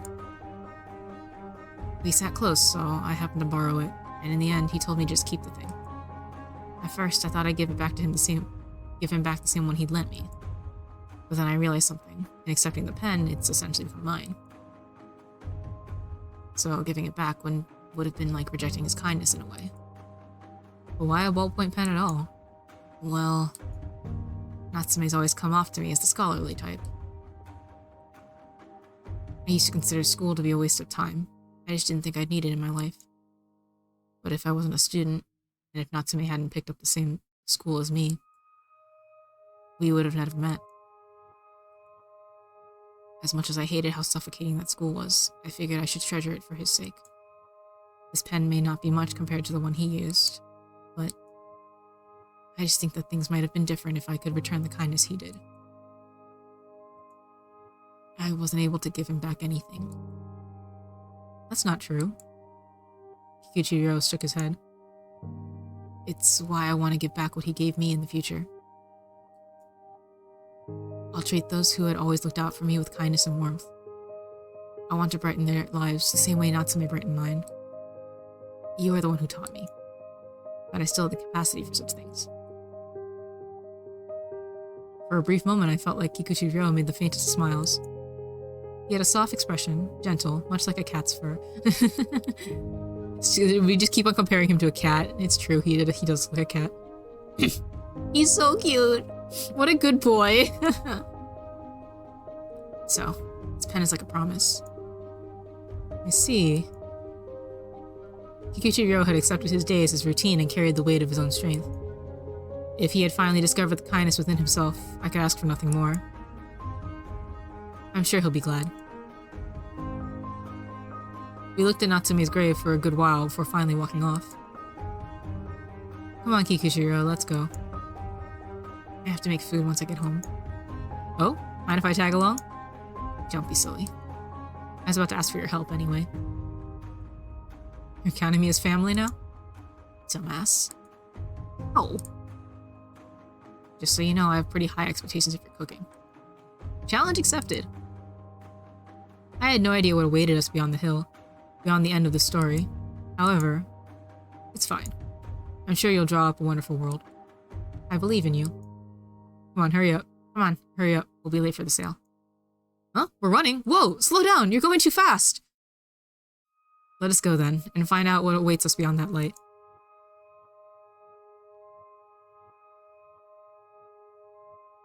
Aw, cool. I got an ending for Ryo. Yay!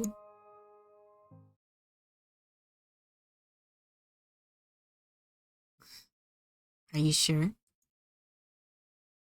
Are you absolutely sure this kind of ending made your friend happy? Alright.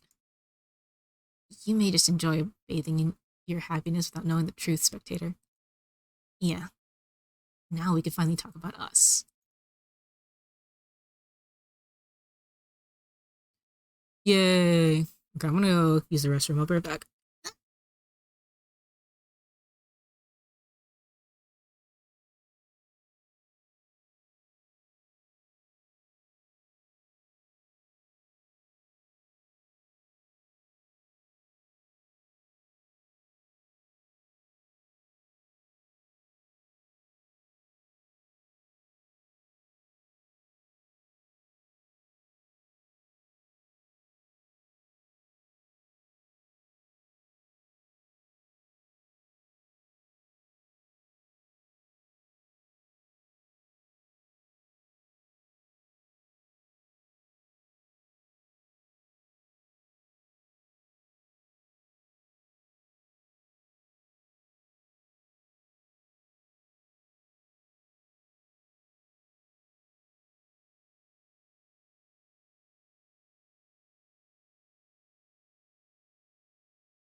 Back.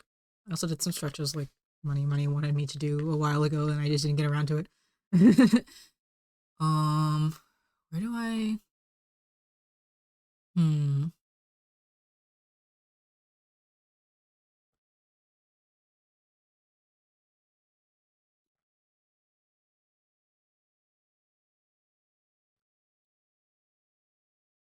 Oh, okay. So the thing that I did before skipped this part and goes straight to here. I'm assuming,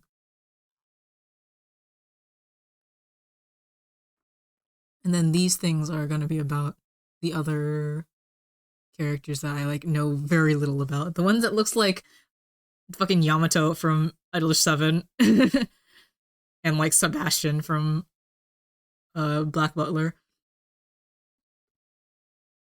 Okay, who should I go for next? Um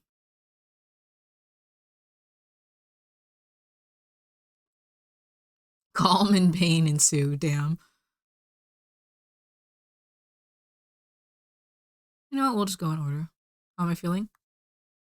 Oh yeah, no, I'm feeling better. Okay. I was like having like stomach cramps earlier and like I don't take medication like ever if I can help it. And so I just was like, you know what? I'll just take what's it called? Uh I'll just take an ibuprofen and be done with it. Also, I never updated the like stream info for this. It was supposed to be this for like the entire day, like stream. Whoops. Oh well. I updated it in OBS but then didn't press done. But yes, I'm feeling good. The ibuprofen is working. um yeah, my like reluctance to use medication has come in handy right here.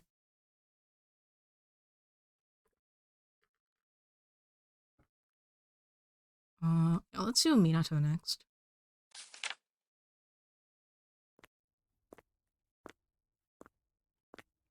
I chose to observe Tojo Minato. As I began to think when I would meet him next, a voice called out to me. Natsume, wait! Hearing the voice of Tojo Minato made me turn around, and when I did, there he was, heaving ragged breaths. He looked up at me with his still flushed face. When our eyes finally met, he made a warm, innocent smile.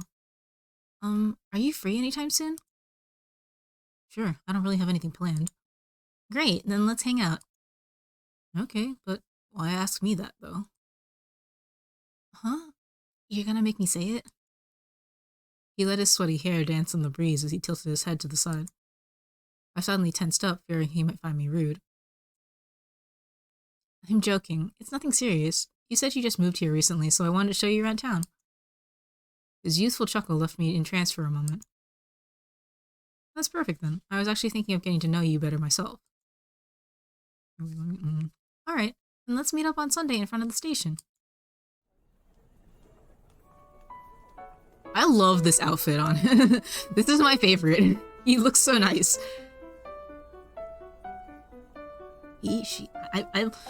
Okay, this is one thing that has been bothering me this entire time because it's like I don't really know how to refer to Minato. I have been very confused about that the entire time. They? I guess I could go with they for now.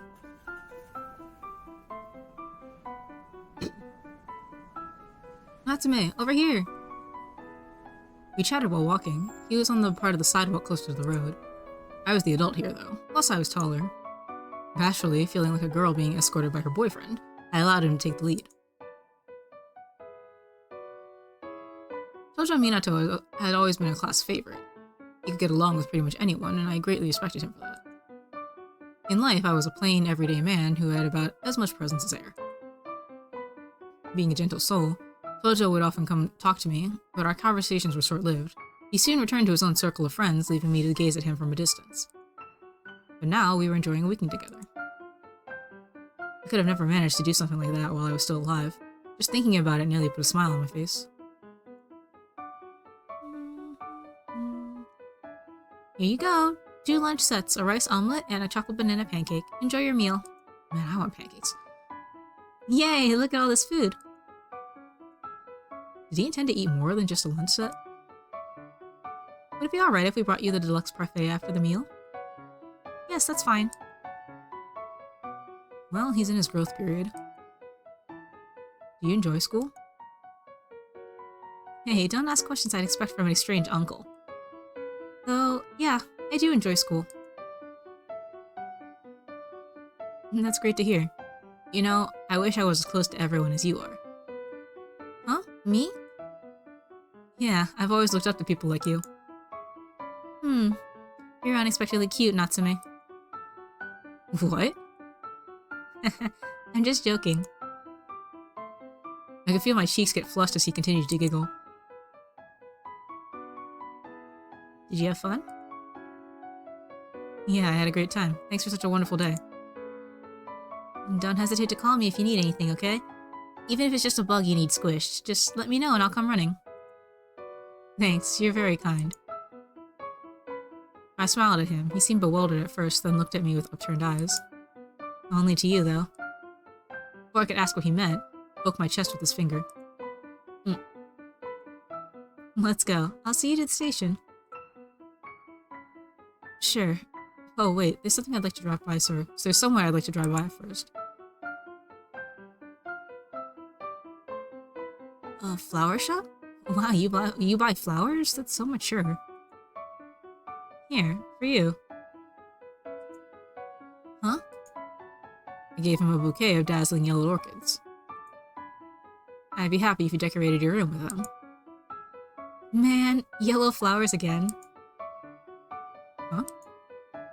Does yellow really suit me that well? He chuckled with a dry voice and turned his hand around. Anyway, I'm going this way. Thanks for today. See you.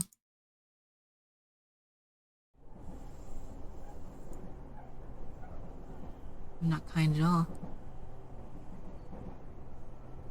Tojo Minato whispered that under his breath while still holding the yellow bouquet. The train kept on rocking back and forth. Surrounded by its sound, Tojo Minato slowly closed his eyes. I'm back. Once again, his greeting was met with no reply as he stepped into the dark room. It was cold, so he turned on the heating. He placed the bouquet on the desk and prepared a vase for it. This would be the second time he'd plant yellow flowers here. He slowly brought his face closer to the orchids. Don't do this to me. The sweet scent brought back some memories that caused him to bite his lip. Are you humming? That sounds nice. What song is it? It's a new song by Smat. I got into it thanks to my mom. Idols, huh? Me and some girls in class are practicing AKB. Give me a break. Idols aren't even real artists, so why is all this crap all over the rankings? It's a bunch of bullshit if you ask me. I don't know many songs myself. I'll let you listen to it sometime. It's great. Do you ever like an idol or something similar? My eyes lit up. I was waiting for this. I absolutely... Oh my god. You are so embarrassing, bro. I absolutely adore Mina, the Cinderella maid.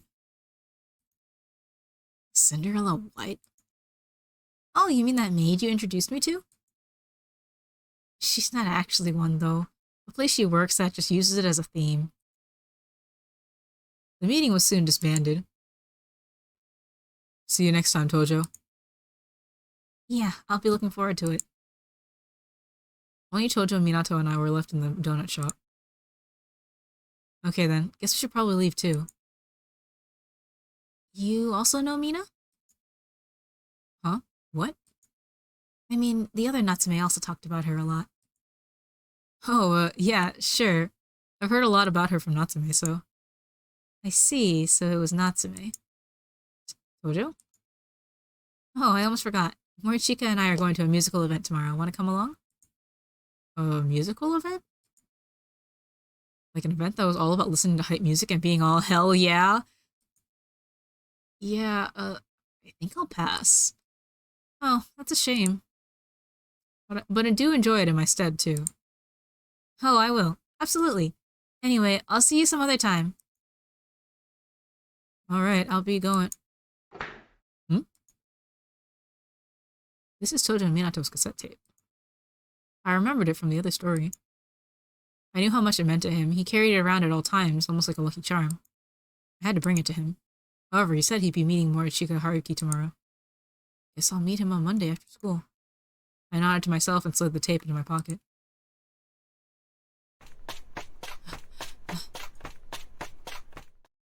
The tape! Where's the tape? Why is it gone? I had it on me at all times. I know I did. Minato. Ah! I... like... Minato. I like women. I can date them just fine. So, why do I become like that when... Minato, calm down. Is it because I do that? Would I have stayed normal if I didn't wear that? Minato, look at me. Ugh. Deep breaths, in and out. That's it. Nice and slow. I love you no matter how you are. Mamiya. I love you. Why does it make me happy to hear you say that? Am I that shallow? Such a woman. It's too late now. Entirely too late.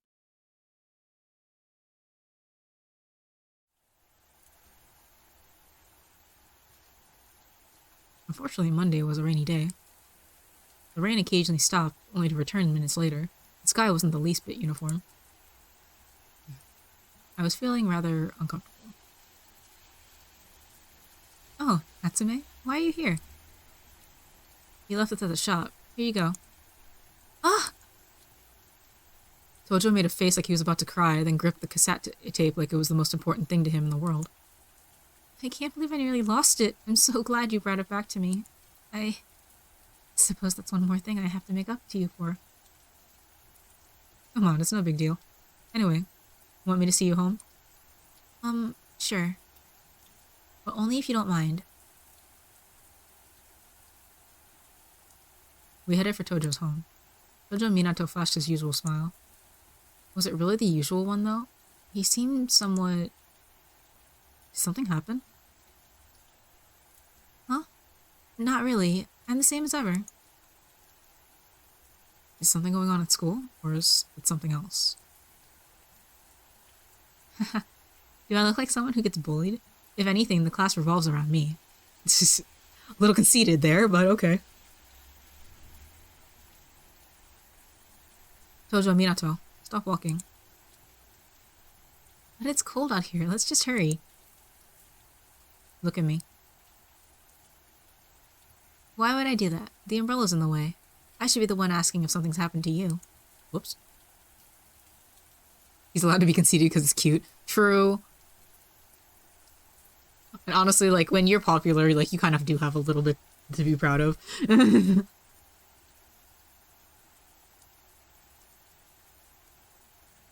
You're not being normal. The blue umbrella stopped moving. The rain became even stronger. I see. Not even the rain could drown out his firm, clear voice. I'm not you. So I don't always understand what you're talking about. I felt like it would have been better if I didn't hear him. His voice sounded so cold and distant, it made me question if I was even talking to Tojo Minato. Natsume. He called out to me from behind the umbrella. What is it, Minato? I talked to him as gently as I could. Right now, he was essentially like a cornered animal. I didn't know what would happen if I set him off. You said I was kind, but you're wrong. It's my fault that Natsume died. A passing car's headlights lit up his side profile.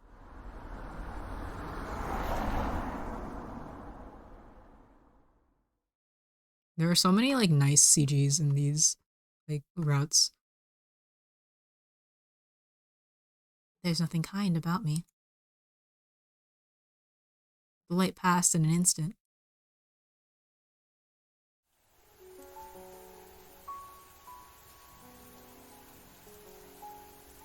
wasn't able to save him. This would have come to light sooner or later, so I'll admit it right now. I actually saw Natsume in you. I like how everybody, like, earlier was just like, you are nothing like Natsume, and then, like, as we get through each of the individual routes, they're like, actually, I was lying a little bit. I thought that Natsume would forgive my sins if I were nice to you. But you didn't commit any sin to begin with. I want Natsume to forgive me. You're innocent. Natsume continues to haunt me. I can hear his curses. My name was in Natsume's note because he wanted me to atone. Why else would it be there? Sorry. He pushed me away gently, but with a palpable firmness. I ended up involving you in all this because of my own self-centeredness. Aren't you disappointed in me? Look, just forget about me. I don't care anymore. I'm sorry about everything. Let's stop him.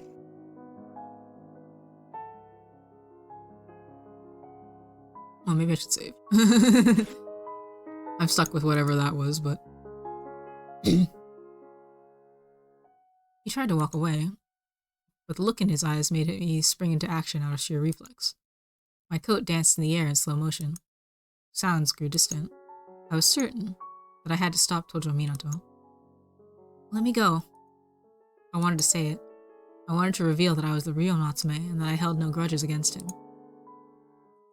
But it's okay. I don't mind if you see Natsume in me. I didn't know if that was the right thing to say. He stood within that misty world, soaked in rain and looking like he wanted to say something. But that would be rude. You're your own person after all. But I'm... My words stopped in my throat. No. He didn't want my forgiveness.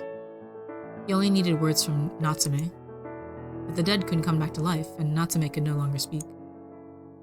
I struggled to find the right words, only to end up exhaling a sigh. The words I had lost turned to steam in the surrounding cold. Natsume doesn't hold a grudge against you. I felt like I had said something I shouldn't have. Even so, Tojo Minato slowly closed his eyes and let the cold take him. Thank you. They were awkward-sounding words, now lost to the sound of rain. Thank you, Mina, and thank you, Natsume. That made it easier for me. It was quite clear he only said that to end this as quickly as possible. I wasn't able to wipe away his guilt. That day, for the first time ever, I was actually jealous of Natsume.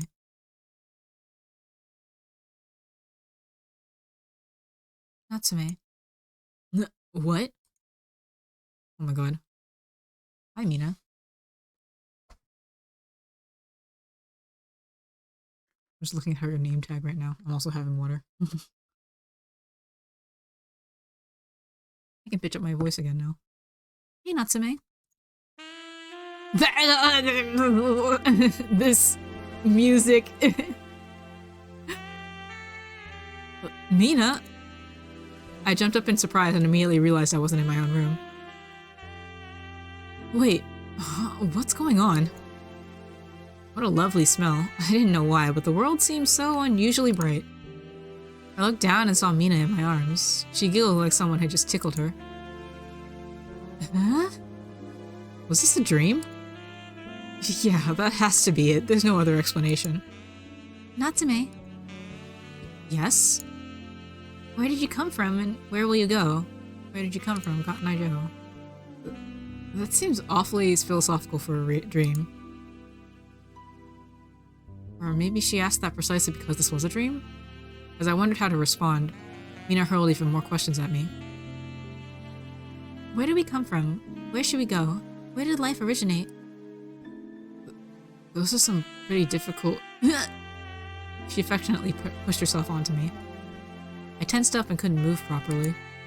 Me... Natsume? Don't forget me. I couldn't even if I wanted to. How could I forget someone so lovely and full of charm? That makes me so happy. She smiled one moment and made herself comfortable and slowly closed her pretty eyes. Huh? Wait, was this the part where I... Was it that? Had the time actually come? My whole body was so stiff that all I could do was look at her. I was so tense I ended up gulping audibly and getting immediately embarrassed by it. I then gathered my resolve and placed my hands on her shoulders. Natsume. Mina.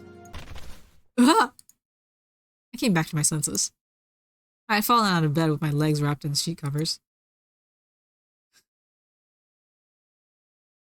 Sorry you had to read that out loud. It was so embarrassing to read even in the sanctity of my own room by myself in my head. Yeah. Natsume is so lame. It's all good though. I'm the worst. The sheer disgust I felt towards myself made me hug my pillow tight. This? Wow, you're so good at this. Are you actually an expert chef? Well, you know, I dabble sometimes. Oh, you're just being humble. And here I was thinking of showing off. He started pouting while flailing his hands around. When I arrived at his place, he welcomed me in an apron. We didn't even talk about what we'd be cooking, so I only brought a bottle of champagne. Huh? That's so fancy. Is it alcoholic? Of course not. Sparkling cider. You didn't have to be so considerate of me. What's the point of drinking if I can't do it with you? Good point.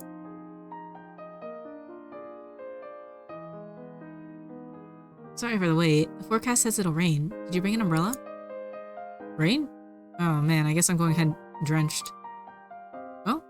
Then why not just stay over? I wouldn't mind. He waved his hands and his words made my heart skip a beat. Really? I suppose I'll take you up on that offer then. These children have like no sense of what's the word? Danger to some extent. Like, I know that you've been like talking with this dude a decent amount, but like all things considered, this is a random adult that you have met for like less than a month and you're letting him stay in your house when you're alone.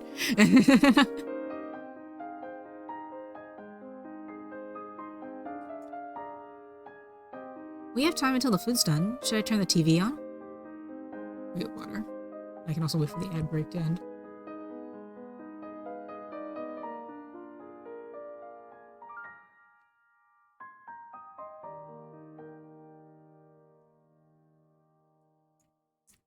Oh, hey, do you have a photo album or something? Huh? I think I may or may not have just looked through one recently. Well, it's not every day you get a chance or even a reason to look at them. Could you show it to me? Well, fine, but only because it's you asking. Tojo Minato brought over an album from his room. We got so into it that we didn't notice how dark it was getting outside. Wow, you have long hair in this photo. Stop! That's a past I want to forget. Why did you grow it out? I think I was a fan of an anime character. It's kind of cute. I'll make you show me yours someday. What? Mine? Oh, totally. I'll dig up all your embarrassing secrets.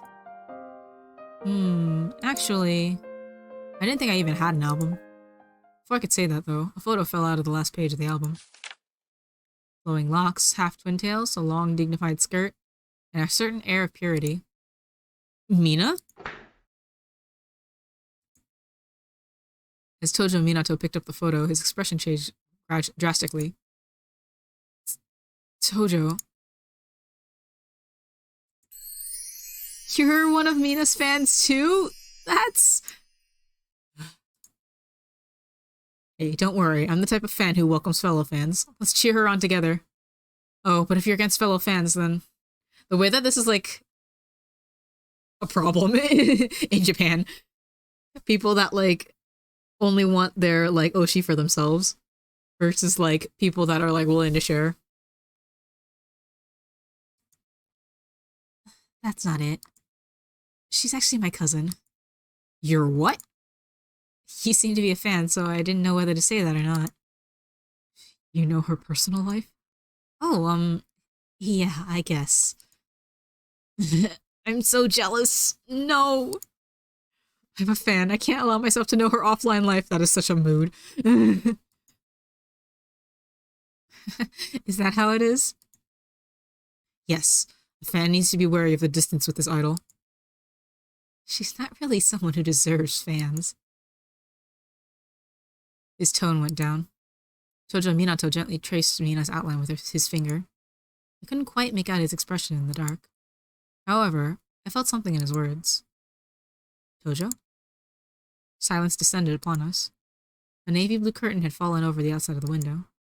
I began to hear the faint sound of rain. You'll be sorely disappointed if you knew what she was really like. My vision began to shake. I'd heard that voice somewhere. No, it was obviously Tojo Minato's voice, but that wasn't it. You'd be thoroughly disillusioned, I'm sure of it. My head felt heavy. Someone that meant a lot to me was disparaging someone I held similarly dear. Natsume, please don't forget me. Why would you say that? I'd stood up before I realized it. Natsume? Mina works hard. She gives dreams to those of us who need them. I think that's good enough, so no matter what she's like, the Cinderella she shows us wouldn't be sullied by that. I didn't think you were the type to say that. Huh? Oh. I think I should go. What? Natsume? I'm a lot more disappointed in you than I was when you saw Natsume in me. Within that blue room, the only sound that could be heard belonged to the light drizzle outside. Tojo and Minato didn't even see the near wilted orchids. With the album still on the floor, he simply stood in place, dumbfounded as he looked at the person who just went out the door. I wish it was easier to listen to myself. Don't I hate this river? It isn't as easy as Do I come here because I hate it? Would this be easier if it scolded me? The voice doesn't sound the same. Still, I'm dreading people finding out and hating me for it. And I've come to you for words of comfort, as well as the fear of not being understood by others. Yeah, you're right. Minato. Mamiya skillfully planted his legs on the thin railing and extended his arm toward Tojo Minato. I love you. I want to embrace you. Mamiya. The water of the flowing river got louder and louder. I went too far yesterday. Well, as a fan of Mina's, I had no choice but to say something. Even so, I have to apologize to Tojo Minato. Natsume? My mom. Ah, Kikuchiro, have you seen Tojo Minato? Minato's... Seems so far away from what seems real in the beginning. Shit. He's not answering no matter how many times I call him. He wasn't at school or even at home. It had begun to rain, and I could feel each droplet trickle down my cheeks. The scent of the rain gave me a bad feeling. Where could he be? Tojo Minato! I shouted when I saw him standing on the railing of the river, looking downward. That's dangerous! The rain almost pushed him off, but I embraced him before he could fall.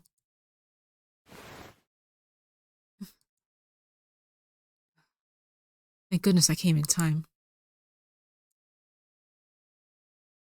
Tojo Minato didn't look at me. He was only looking at the river. The same river he supposedly hated.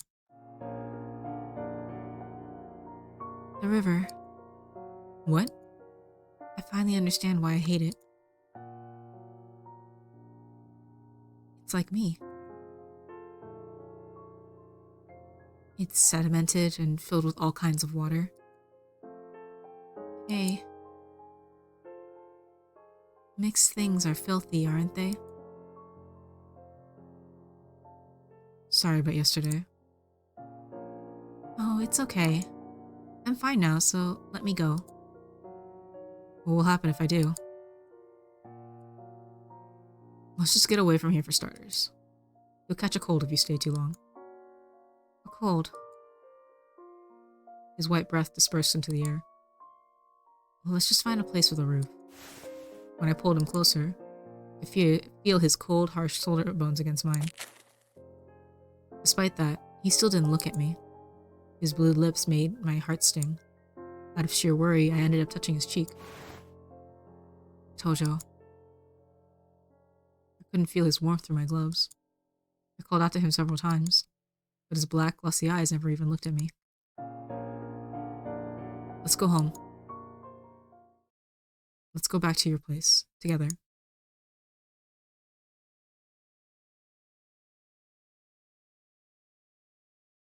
The orchid's withered. What? Sorry. Don't be. It's what flowers do. Hmm? He silently took several deep, long breaths. He then looked right at me. I'll go get changed. You just wait there.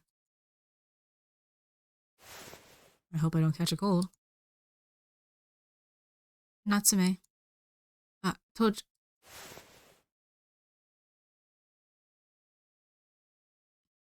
Huh?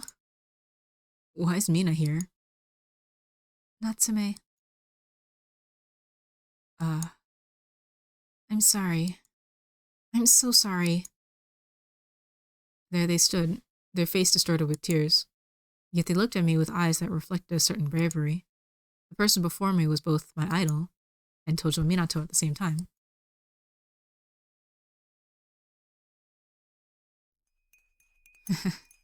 I see. Man, I had no idea you were Mina. It doesn't bother me at all, though. Natsume. Oh man. It always feels great to have Mina speak my name. Natsume, your tea is spilling. Huh? Your hands are shaking. It's like there's an earthquake around them. Oh. I'm sorry. It's okay. Let me wipe your clothes. Thank you. She used a towel to carefully wipe my chest.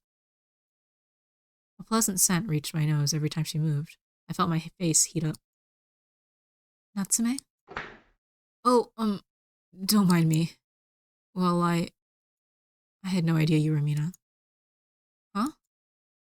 Huh? I thought you realized it a long time ago. And that you were only playing along. I didn't. I had no idea. It never even crossed my mind. Because he's stupid.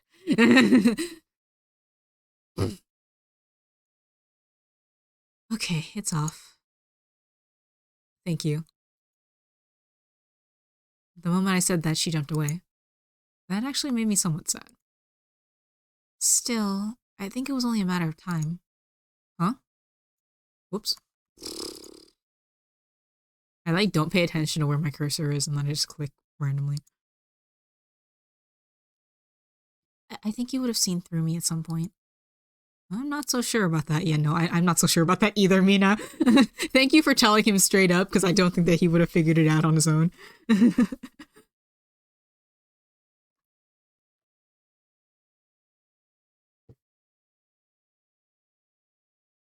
Sorry.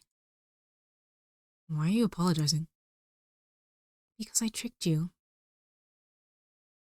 Not just you, everyone. Oh, come on, you didn't. You're not going to hate me?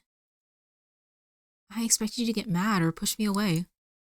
Well, it's kind of like I don't quite understand this yet. I recalled Tojo Minato's story. He ended up breaking down because he couldn't maintain the balance between his heart and his surroundings. It was a tragedy caused by a lack of outlet. And also in Minato's story, he never showed that he was Mina. Mina only showed up in Chika's story. Or what, Haruki's story, sorry, I'm like mixing up his name. There's too many parts to it. More than anything, I'm just relieved you're accepting yourself. You talk like you know everything about me. Man, hearing Mina talk in such a masculine tone sure was something. Why did you think that? It's hard to get like the masculine for Minato. There's like a very specific like place that I want my voice to be in, but I can't get to it all the time. Why do you think I'm accepting myself? For all you know, I could be a vile narcissist who just enjoys looking down on people. I still call Haruki Toro in my head sometimes. Yeah, it's Toro. Like he just looks like him. It's just like that's who I channel when I think about like Haruki. I could be a vile narcissist who enjoys looking down on people. I know that's not true. I'm just happy. I truly am. I'm happy that you're free. Free? Mina's eyes changed. Yeah, I suppose this could be called freedom. If I could redo everything, I would have chosen not to take out this appearance. Why? His words came as a surprise. Wasn't he met with a tragedy because he was bottling it all in? The more time I spend as a maid, as Mina, the more aware I become of how different I am from others. It was fun at first. I could wear what I wanted and did my best to look cute. But I have school 5 times a week. I attended class, spent the time after that as Mia, then repeated it all over again. As a student, I chatted with my classmates about the shows we watched, the magazines we read, the limited time menus we tried. As time went by, I began to wonder what I was even doing. The longer I wore a maid outfit, the more I worked as Mina, the more I laughed as her, the more painfully aware I became of the difference between me and my surroundings. If I knew it'd be like this, I never would have done this in the first place. If I hadn't become Mina,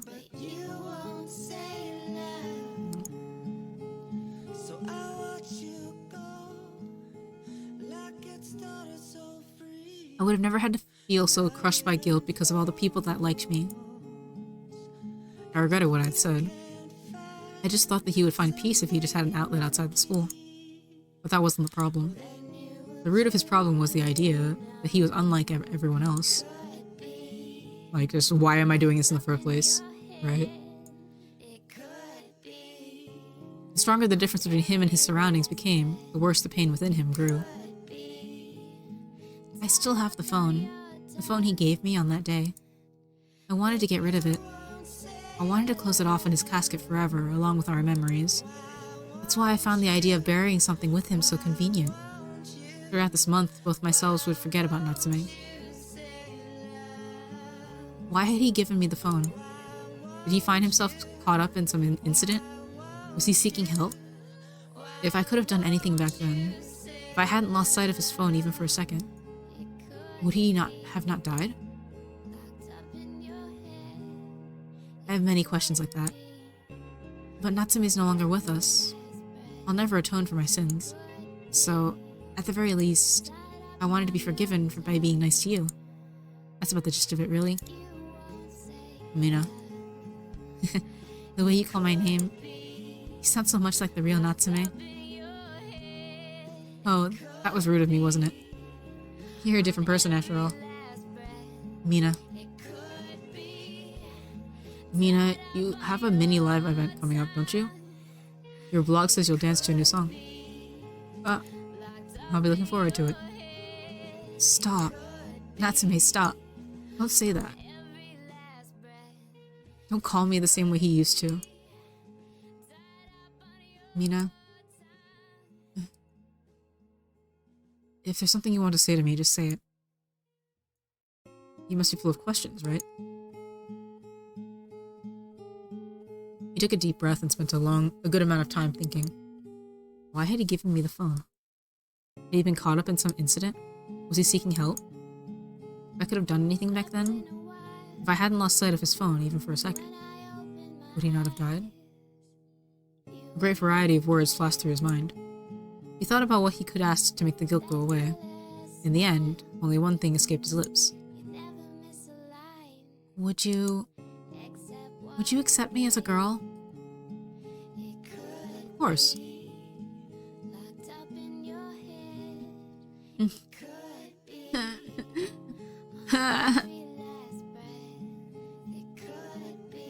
Tojo Minato. Mina cried her eyes out, ignoring the mess she was making of her uniform. By the time her voice lost warmth, the rain had already let up. There was a large window in Tojo Minato's home. The light inside was off, so you could see outside very clearly. The large yellow moon shone down on the cheeks of the youth next to me. We bathed in the moonlight. The light of the sun exposed too much, so this weak, round outline was just perfect for us. Are you cold? Yeah. Now that you mention it, I am. Should I bring you something, like a blanket? Over here. Come closer. Tojo tilted his head and invited me closer, so I went to sit next to him. Aww. Tojo? Within the pale blue light, Tojo Minato looked out into the distance through the window. What was reflected in those eyes of his? I couldn't begin to tell. Natsume. What? Do you have any siblings? Not really. You don't either, right? Right, but I almost did. I'm not sure if they would have been older or younger than me, though. What do you mean? My mother once told me something, and I don't even know if it's true. But apparently I was supposed to be a twin. Tojo Minato went on in a low, disinterested tone. When I was still in my mother's womb, the doctor said that there were 2 of us inside. However, one of them vanished in the early stages of the pregnancy.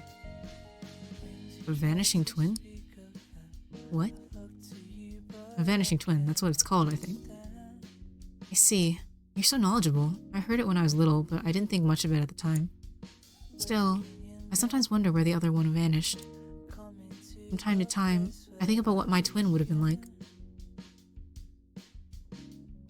Isn't that a wonderful thing to think about, though? I mean, I might have been a twin. The twin vanished before it was clear whether it would be identical or fraternal, so I don't even know if it would have looked like me. But what if my twin was a girl? Tojo Minato's tone suddenly changed. He sounded like he was on the verge of tears. I didn't look at him, though. It wouldn't have felt right. I keep wondering if there's a part of me dedicated to her, and if that's why she ends up showing herself every now and then. Maybe this is what she wants? After saying all that in a single breath, he inhaled deeply. As for me, I maintained my silence. I know, I really do. I know that the vanished twin has nothing to do with the current me. I know it's not that simple, but right now I can't help but feel like it's somehow connected to everything. I searched for a cause within the girl that was with me before I was even me. I finally understood everything, including the nature of his pain.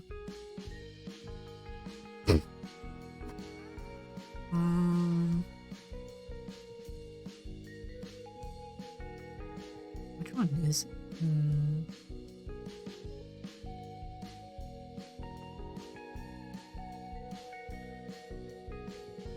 I hope I feel like it's connected to everything. I don't know if like either of these would be like what I would think would be the, what's it called?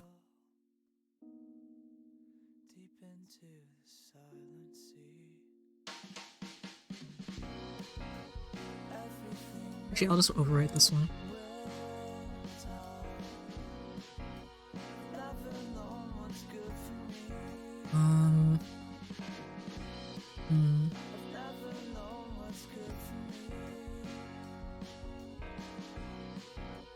I think you want to know yourself. You've always wanted to know yourself. You were searching for your current self, as well as the true nature you had since before you were born. Our true natures are highly unstable and can never be seen. And that's exactly why you needed a source of stability that had a concrete form. I finally came to face him and the person he was.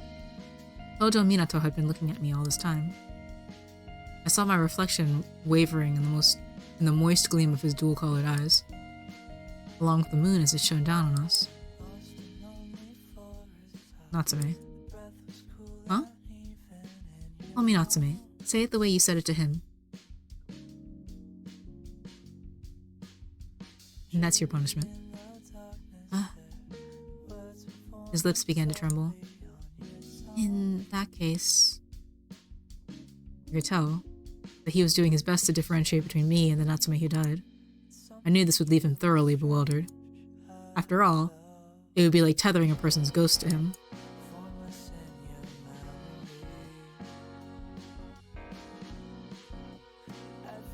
Minato. His shoulders trembled. He was clearly flustered by the way I addressed him. And so, this was the perfect punishment for him.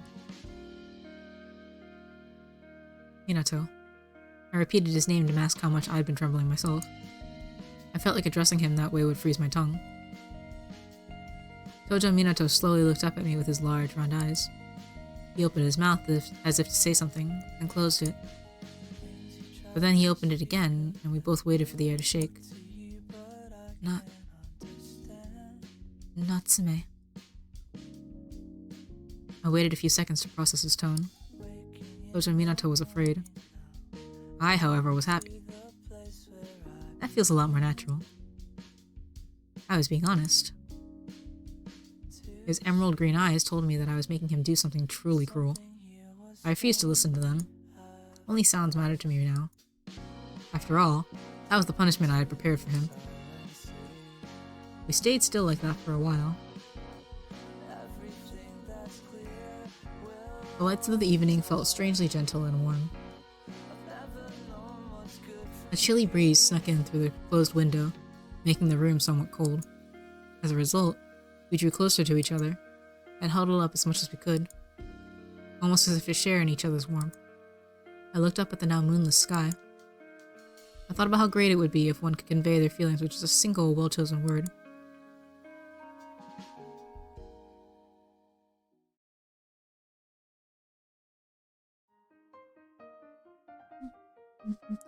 Natsume! Tojo Minato appeared, squinting his eyes, and playfully embraced my shoulder. Is it just me, or is that the first time you've made that face? I'm reserving it for you. He tickled my chin with his fingers. Jeez, I'm not a cat. You might as well be one, though. I didn't see how. Ugh, I can get mad too, you know. But you can't resist this face, can you? He quickly brought a hand to his mouth and looked at me like a lost puppy.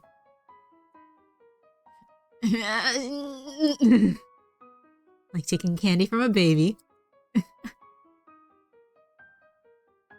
Minato is too powerful. Ever since that night, Tojo Minato has been treating me like his other self. He had always been the type to go overboard for the sake of others. And he always focused on keeping the group entertained and peaceful. He placed great value in maintaining the harmony of his surroundings, which is why he had kept his own opinions suppressed. And so, he had no reason to hold back against his other self. In other words, me. The fact that this was just him opening up made me somewhat happy. Would you look at that? You two seem awfully close. Well, that's because we are, right? I guess so. Wow, you're almost like siblings. Huh? Or more like twins? How would you know it? Like, you're also an only child. You're nothing alike, dude. You're right. Twins. Tojo Minato seemed positively delighted with that comparison. So, which one of us do you think would be the older brother? Minato. Tojo. Tojo. Oh, what's with this unanimous agreement? Just so you're all aware, I'm actually older than him. You're the type people want to spoil.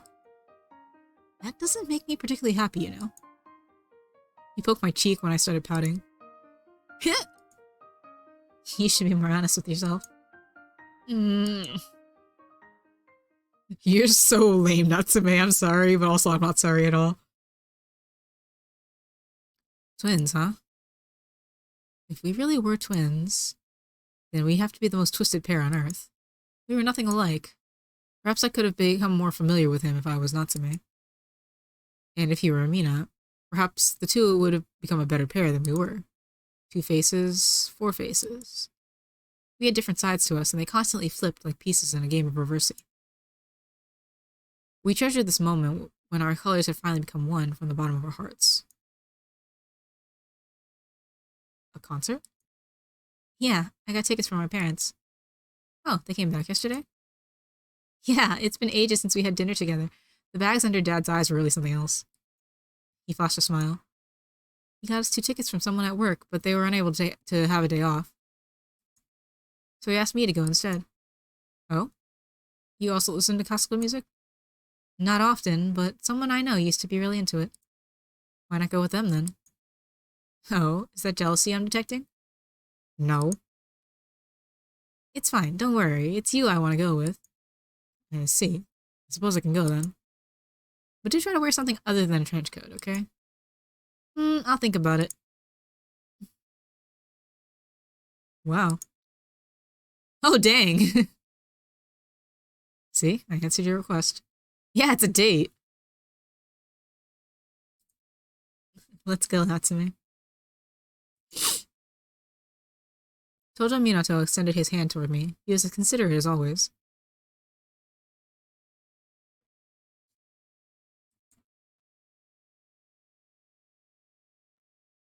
The place had a tall, gaudily decorated ceiling. The people around us were filled with expectations of a good performance, as well as a decent amount of tension. I sat down, crossed my legs, and pored over the program. Was that person who liked classical music your ex-girlfriend or something? Hey, don't make me laugh in a place like this. You're the one who made them sound like a big deal, though. That's not it. It's just an acquaintance. It's been a while since we met, though. We grew apart without realizing it. Were you too close?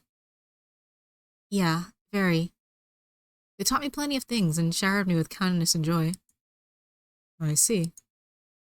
What about you? Have you ever dated anyone? Huh? Wait, what do I have to do with this? I just want to know. Oh, it's about to start. Hold it, not to... Yeah, you know he hasn't.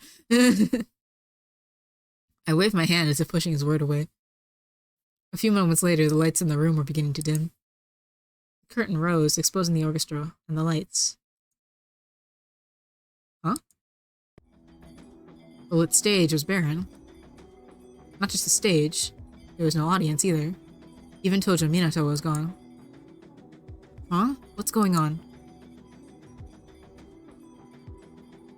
This is a concert for you alone. I looked up high at the stage where the voices came from. There, I saw a conductor bathed in spotlights.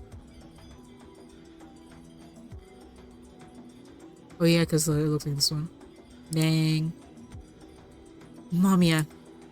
Overcome by anger, I stood up. That's bad manners. He swung his baton down, forcing me to sit. Ugh. Before I knew what was happening, MAMIYA was right in front of me, pointing the baton in my direction. You know nothing about Minato. What do you mean? I know him. I know the melodies he adores, the rhythms that soothe his heart, and the gradients that make him feel good. I'm more fit to be at his side than anyone else. There's nothing you can do for him. That's not true. I can save him. You can't. And what about the others? What will happen to the others while you deal with Minato? I get closer to them, too. At the same time?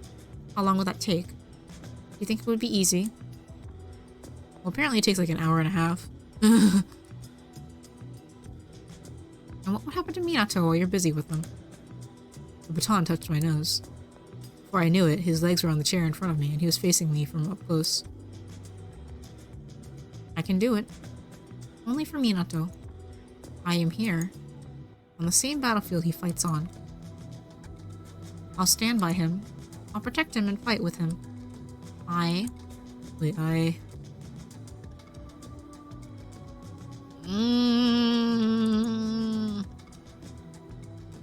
don't even know where to go from here.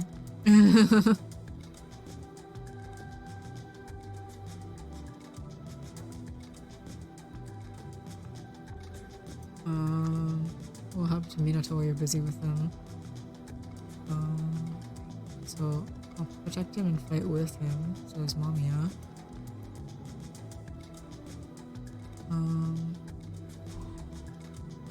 think I won't let him fight. I won't let Tojo Minato fight. Do you really think he wants to fight? Do you seriously think he would stand and bear the brunt of the attacks because he wishes to? So what? You intend to just leave him like that? And what about you? Can't you sense the pain behind his smile? I won't let that happen. I'll make it so he himself won't have to fight. How? Saying things is easy, but how do you intend to turn those words into reality? Even if you have a body, even if you are above an illusion, that is an important matter.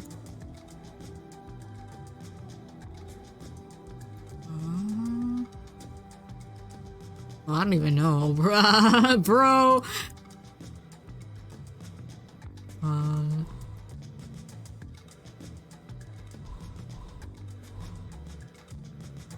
This is asking for too much.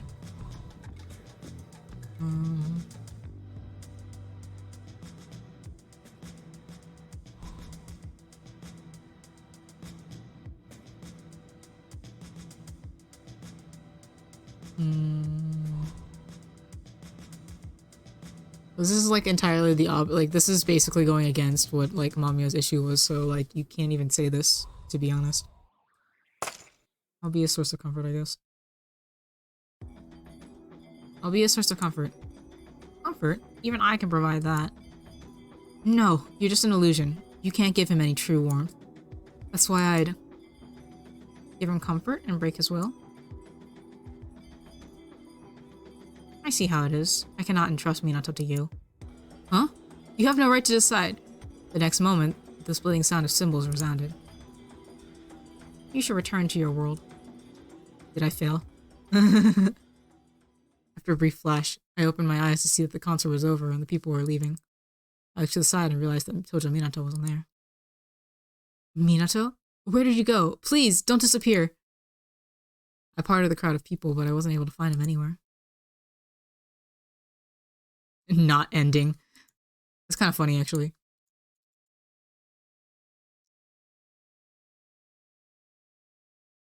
Well, that happens, yeah. Okay, hold on.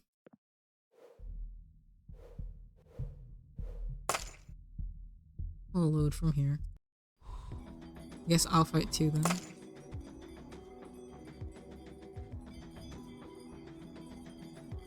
I can fight too.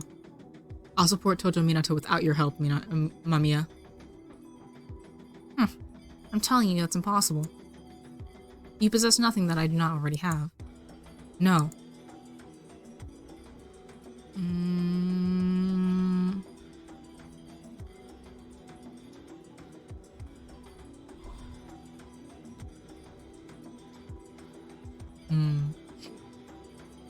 You have no memories, you have no form. Neither of these will help. I don't even know which one to pick.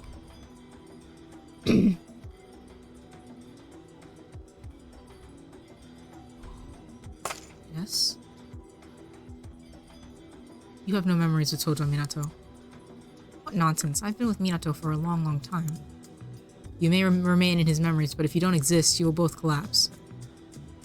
That's not the case for me. I'll use my real body to support him. And you think that's possible for you? Yes. How foolish. An enraged finale reached my ears. A wordless expression of rejection. Felt almost like the music was laughing at some fool. If you're that confident, then show me. Show me the ending you desire. Show me Minato as he lives on and becomes happy. Natsume! I opened my eyes and saw Tojo Minato looking at me with a confused expression. The performance is over. Huh? Oh. Well, I suppose I can understand enjoying it so much that you'd fallen asleep. But still. Huh? Where's Mamiya? Huh? No, it's nothing. You must be tired. I'm definitely taking you to a rock festival next time. Sure, absolutely. I want to go somewhere again. Minato. Did my magic reach you? Did my love grant you peace? On long, restless nights, start gently chanting, and I'll cast a spell on you, the kind that won't be broken when the clock hits midnight. I'll cast a special bibbidi-bobbidi-boo spell. I love you, now and forever.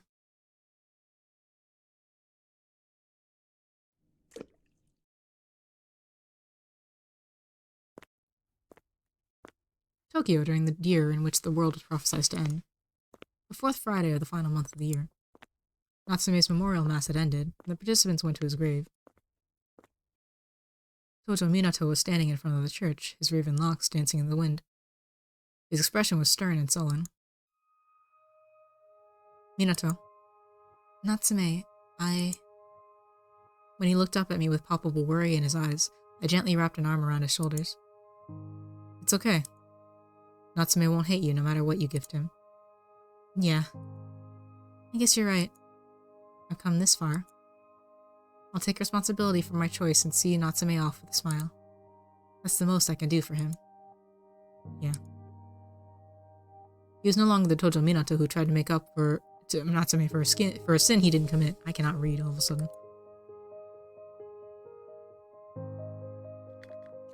Standing before me now was a strong, beautiful person who looked ahead while biting down on his trembling lips. Let's go visit Natsume's grave. Okay. The public cemetery was in an open area some distance away from the church. Various graves were lined up in a clouded area sprinkled in green. We stopped in front of one. It was just like all the others, lacking any distinguishing features, and it belonged to Natsume Shoichiro. In other words, me. A strong wind was coming over us both. Even so, Tojo Minato stood before the grave, grasping both his hands in a refined manner. What he chose to give Natsume was a flower.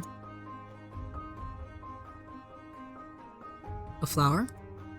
Are you surprised? I thought you were going to give him his phone. That's what you said you'd do. Yeah, but I changed my mind. I chose to keep his phone with me. Though, I was still conflicted about it even while coming here. But if I got rid of it, the guilt I felt for Natsume would come back. And Mina would likely vanish too. That's why I'm not giving away the phone to anyone, not even to you. I need it so I can continue to be myself. I see. And besides, I've always wanted to do this. To give Natsume a flower that would suit him. The idea's been in the back of my mind ever since I got that yellow bouquet. After saying that, Tojo Minato placed a bouquet of yellow gerberas in Natsume's casket. It's not really like me to do this. I mean, flowers are such a cliched thing to offer, you know? Still, I think it's okay. Yeah, they look wonderful. This is a gift based on your own tastes, something you and you alone picked. The shape, the scent, color, they all suit him perfectly. It's certainly a better fit for him than anything another person could ever hope to choose. Come on, now you're just being overdramatic. It's how I generally feel, though. I'm sure he'll be glad. We looked at Natsume's grave for a good while before finally walking off. Let's go then, Minato. Next time, I'll pick flowers that suit you. Oh? Like you did for Natsume? Of course. Natsume and you are different people, after all. Yeah, that's true. I had no idea what awaited us beyond the hill, beyond the end of the story. However, it's fine. I'm sure you'll draw up a wonderful world. I believe in you. What are you even talking about?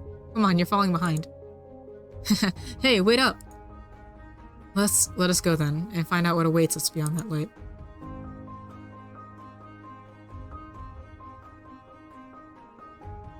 Yay! Another ending.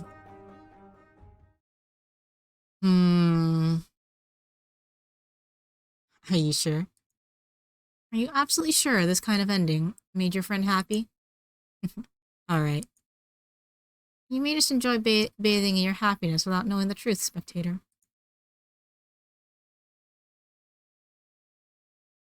Do I want to do these? It takes like an hour to go through.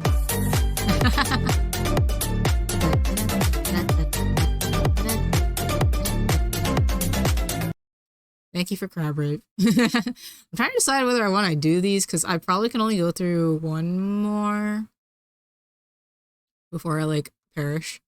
Um, hmm. If I do, but like I'd want to do two. Thinking. Admittedly, two routes today is pretty good. Hmm. Hmm. Take it easy, thank you. I'm trying to decide how take it easy I will be. Um,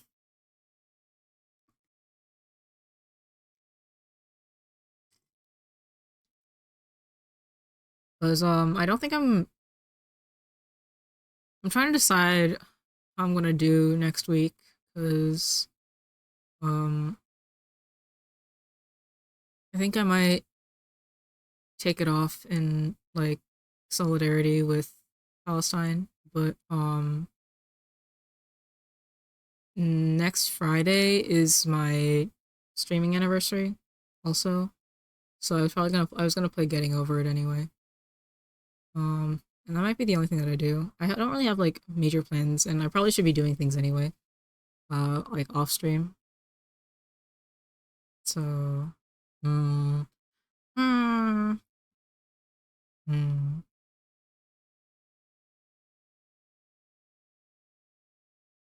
Oh, okay. Um, I guess I'll, I guess I'll end it here, just because my like body was like, "Hey, remember you're like dying a little bit." um, so yeah, I'll take it easy, and we'll come back to this eventually, like at the end of the month, maybe. Um, I think currently, thanks. Thank you. Yeah, I love this game too. I'm like having a good time. I like want to read more, but I also want to read it on stream for people. Um, End list.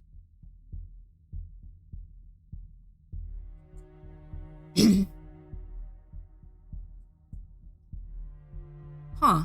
That's interesting.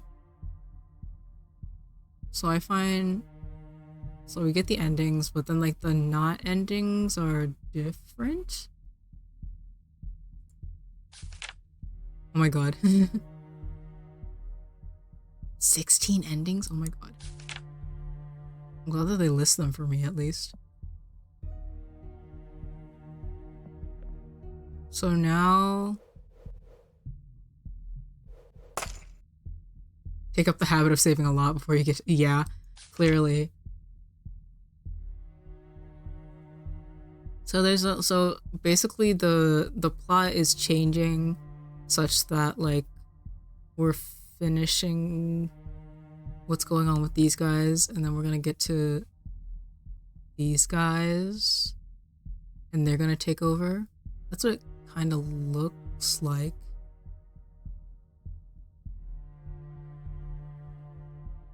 Hmm.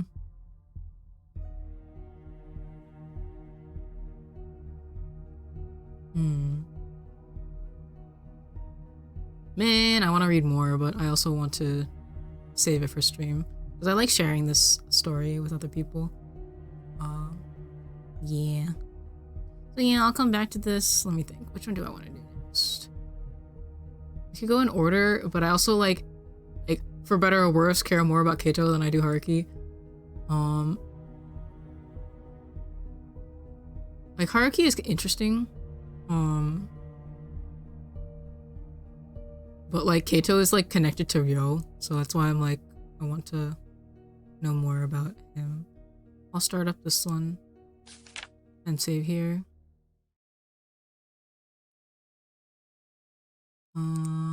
Where's my current?